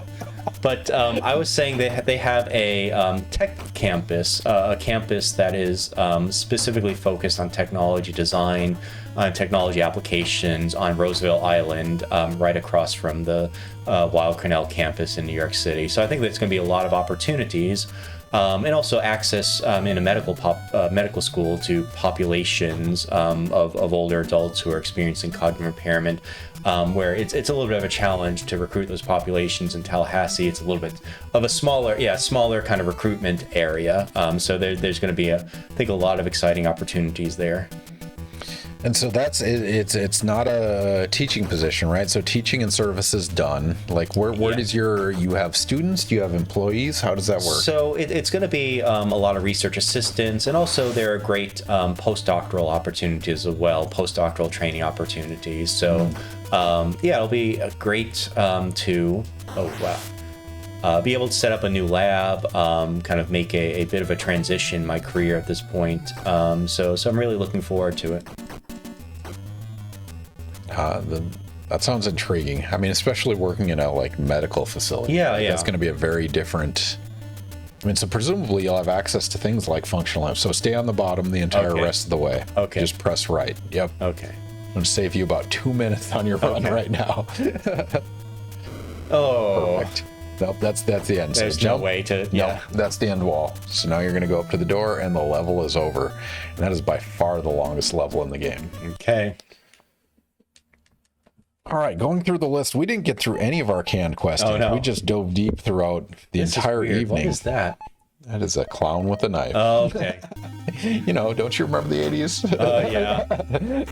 This is what the war on drugs was like. At least that's what they lead you to believe during dare classes. Clearly clowns with knives would be attacking you everywhere, and everyone's giving out free drugs because who wants money? I remember going to the arcade, and every single game when it would start up, it would have that the say no to drugs. Say no to drugs message from the so you're drug gonna go enforcement. to the far right, go through that door. Okay. Oh, clown just stabbed me. All right. So you're going to pick up this card at the end. Okay. That guy was. And this card, jump over those guys. So press up, but don't press up too hard when you go through the door. All right, left. Nice. You didn't go through the door again, which is one of our number one failings. Okay. That card door right there. Clown with the knife. Yeah. Valuable seconds to a clown with the knife. Okay. Man. So, I mean, you had pretty much finished this within a minute from where I am now, I think. Yeah, my personal best is 9 minutes and 7 seconds. This is so weird. So there are cannabis stores in Yes, in drug world, yes. All right, so you're going to go through that door and you're going to go left. And while you go left, so you don't want to shoot those guys too far away, but you want to hit those Rambo-looking guys with bullets. Okay. Somebody critiqued my Rambo nomenclature, but what was the other one they were going to call it? So yeah, you're going to kill that guy with bullets. Get off the bottom of the screen because they can't drop cards at the bottom of the screen. So you'll shoot him, and then there can only be one bad guy on the screen for some reason on this level. So kill them until Rambo-looking guy, bullets on them. Green card, perfect, door, and you're out. Cuddle Puppy, I bet Nancy Reagan heard some journeyman beat cop call a suspect a clown as slang, and Nancy said it literally. I'm just going to assume that's the origin story of the clown in NARC. Nancy was directly related to writing and designing this game, so clearly that's not true. Don't take that as fact. Now it's crystallized knowledge, so feel free to spread that rumor. All right, man, looking at our questions. Movie or TV show gets your discipline wrong, which gets it right? I mean, it's been 2 years since you've been on the stream. We asked that question then. Yeah, I mean, there are no movies about cognitive psychologists or human factors. It's just like we're completely ignored. I mean, the other aspect of this is like aging and how that's shown, right? And how I'm hoping that depictions of older adults in movies are changing for the better. I think again, I think there is still a lot of ageism in the world, and I'm hoping that movies are depicting those things in a way that I think more accurate to and less offensive to where, I mean, there's still a lot of comedy that kind of pokes fun at older adults because of maybe their kind of inability to use technology or whatever. And I think you have this card. Oh, I do. Right through the door. So hopefully that gets better, or that's gotten better. OpenSet has figured it out. They heard drugs were found in balloons, and obviously clowns are the ones that deal in balloons. Yeah. That's causal. Man, what was that? There's a movie, I think it's called Space Cowboys. Do you remember this one? Where they put vaguely Tommy Lee Jones and Clint Eastwood into space when they're 60-some years old. I honestly don't remember their depiction, whether it was, I mean, they were at least conveying they could still do functional things. Yep, you still have a blue card. Eaten by a dog. Okay. I mean, that was one of Don Carr's critiques as well of terms in movies and how they depict it. But the one she liked, man, I can't remember it. It was 2 female leads, and how they were portrayed was much more honest. Okay. But yeah, it seems like some people are at least conscientious of that. But also your audience has changed. Yeah. Right? So it's targeting. I think you're on a good pace as long as the Mr. Big fight goes well. You might want to practice the jump rocket. I don't know if you remember that. You have to jump up, and on the way down you have to shoot a rocket. Jump. How do I jump? Yep. Tap B. Okay. So I think you're pressing it too hard, so it presses it down too long. You have 7 frames, which is 1/10 of a second, roughly. Okay. So if you push both buttons, you can shoot the dogs that'll squat and shoot. Okay. So hold both of them down. Yeah, and then, there you go. That'll get them off your backs. All right, last minute questions. Okay. We have about 10 minutes left, or maybe quicker, depending on how Wally does against Mr. Big. So guy in a wheelchair, you're going to shoot him with rockets. Is it coming back? Do you remember any of this? Turns out Wally was blackout drunk last time he did this, because he uses IPA as an excuse for his drinking problem. Just kidding, ladies and gentlemen. So tap the rocket button to shoot the wheelchair guy. Okay. So hold both buttons. Yeah, there you go. All right, if you kill the blue guys on the screen, he will come back. Okay. But him, you don't have to jump shoot him. You just have to shoot him. The next phase of him is when you have to jump shoot. You just have to stand and rocket him. But yeah, if you guys have any questions for Wally, he's happy to answer them. He's a couple drinks in and played a lot of video games tonight in front of lights glaring in his eyes, but he's still happy to discuss a lot of these things. So if you guys have any questions, feel free to throw those in chat. We're happy to answer them during our last few minutes. The other thing is, if you guys have suggestions on who we should raid, we're happy to do so sometime soon. Oh, Astro Canuck is on live astronomy discussions. That might be a good one. But yeah, if you guys have any suggestions, let's take a look. Let's find some science-related streamers to raid after our stream is done. It's more or less frustrating than the first time. It's just probably about equally. See, you haven't done the effective training, right? The targeted practice in Mr. Big. Yeah, everything is just. Yeah, so get rid of the dogs by squatting, press and hold both buttons. Or rocket them. That does it too. All right, there you go. So chances are you're pressing the button a little too hard. Okay. There you go.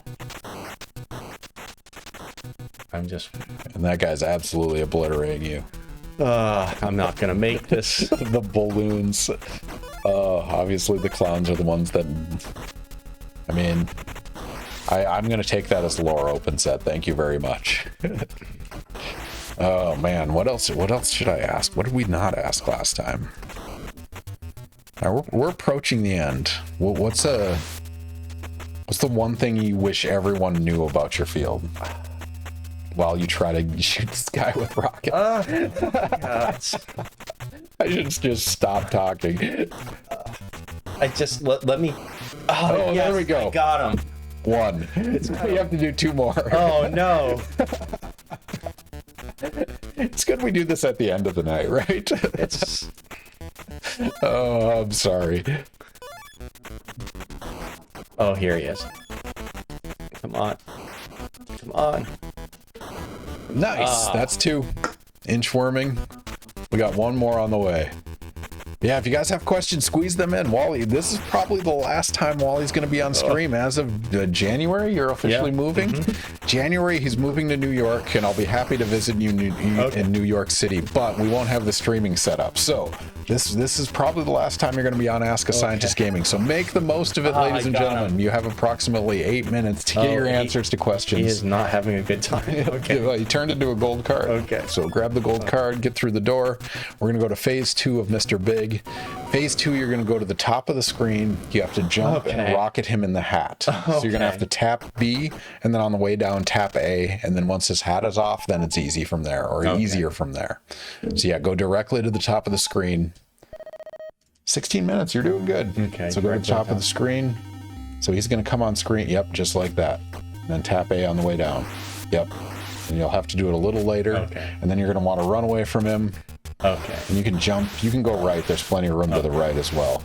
What is he shooting at? It looks like he's turkeys or something. Oh, come on. It's his tongue. I just can't get So, Wally, my question for you is, why haven't you used NARC as cognitive? What was the game? Starfield? People have become too smart. It's just too much. That's the answer. We can't have people that smart. This is automatically proven to increase IQs. So yeah, let's go. Okay, so get a distance away. Okay, turn back. Tap B. Tap A. That was very close. So a little later on the A tap. But yeah, walk away again as soon as he gets close. Turn around. Tap B. Oh, very close. A little too late on that one. Then get away and try it again. The music is just awful too. Is the music volume loud enough for you guys, or do you need it louder? Because this is NARC. Get a reasonable distance away. Turn around. Tap B. Oh. It's just So you're pressing the button a little too hard. Yeah.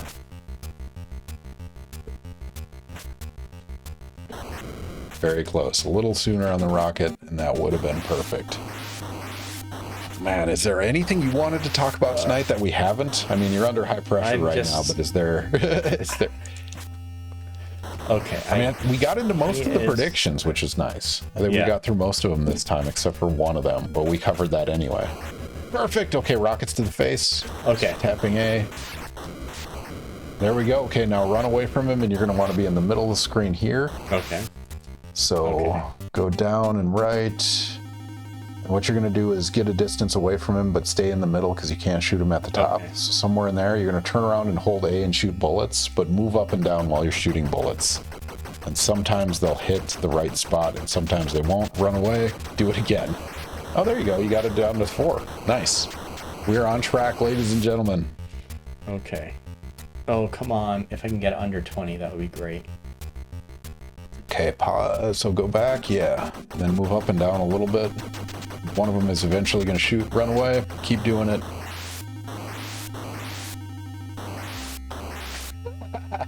Cuddle Puppy can't hear you. Too busy jamming to this sick soundtrack.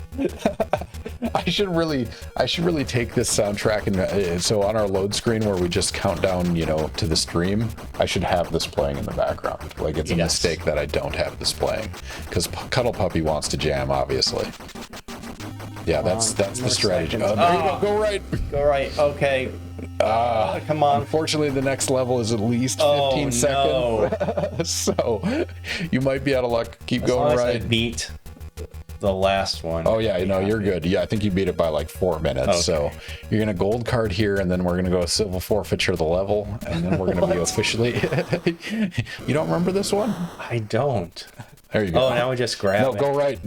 Time. Speed run. Cost you valuable seconds. Oh, no. So we're going to go through the gold door, and then that's going to be it for the game. Okay. Okay. Not bad. 20 minutes, 31 seconds. That's pretty close. Yeah, I mean, considering the car explosion, 30 seconds is not a bad... Are you happy with that performance? It's better than last time, so yeah, I mean, significantly better, so. We'll take that as a win. Okay. I'll take that as a win. Now you get to put your initials in, and you've immortalized yourself on Ask a Scientist Gaming and NARC gameplay. Okay. We still have 3 minutes to spare. Okay. You did it, Wally. So we journeyed through, man, what did we play? Altered Beasts. We played Contra, E.T., Ninja Turtles. and NARC, and GoldenEye.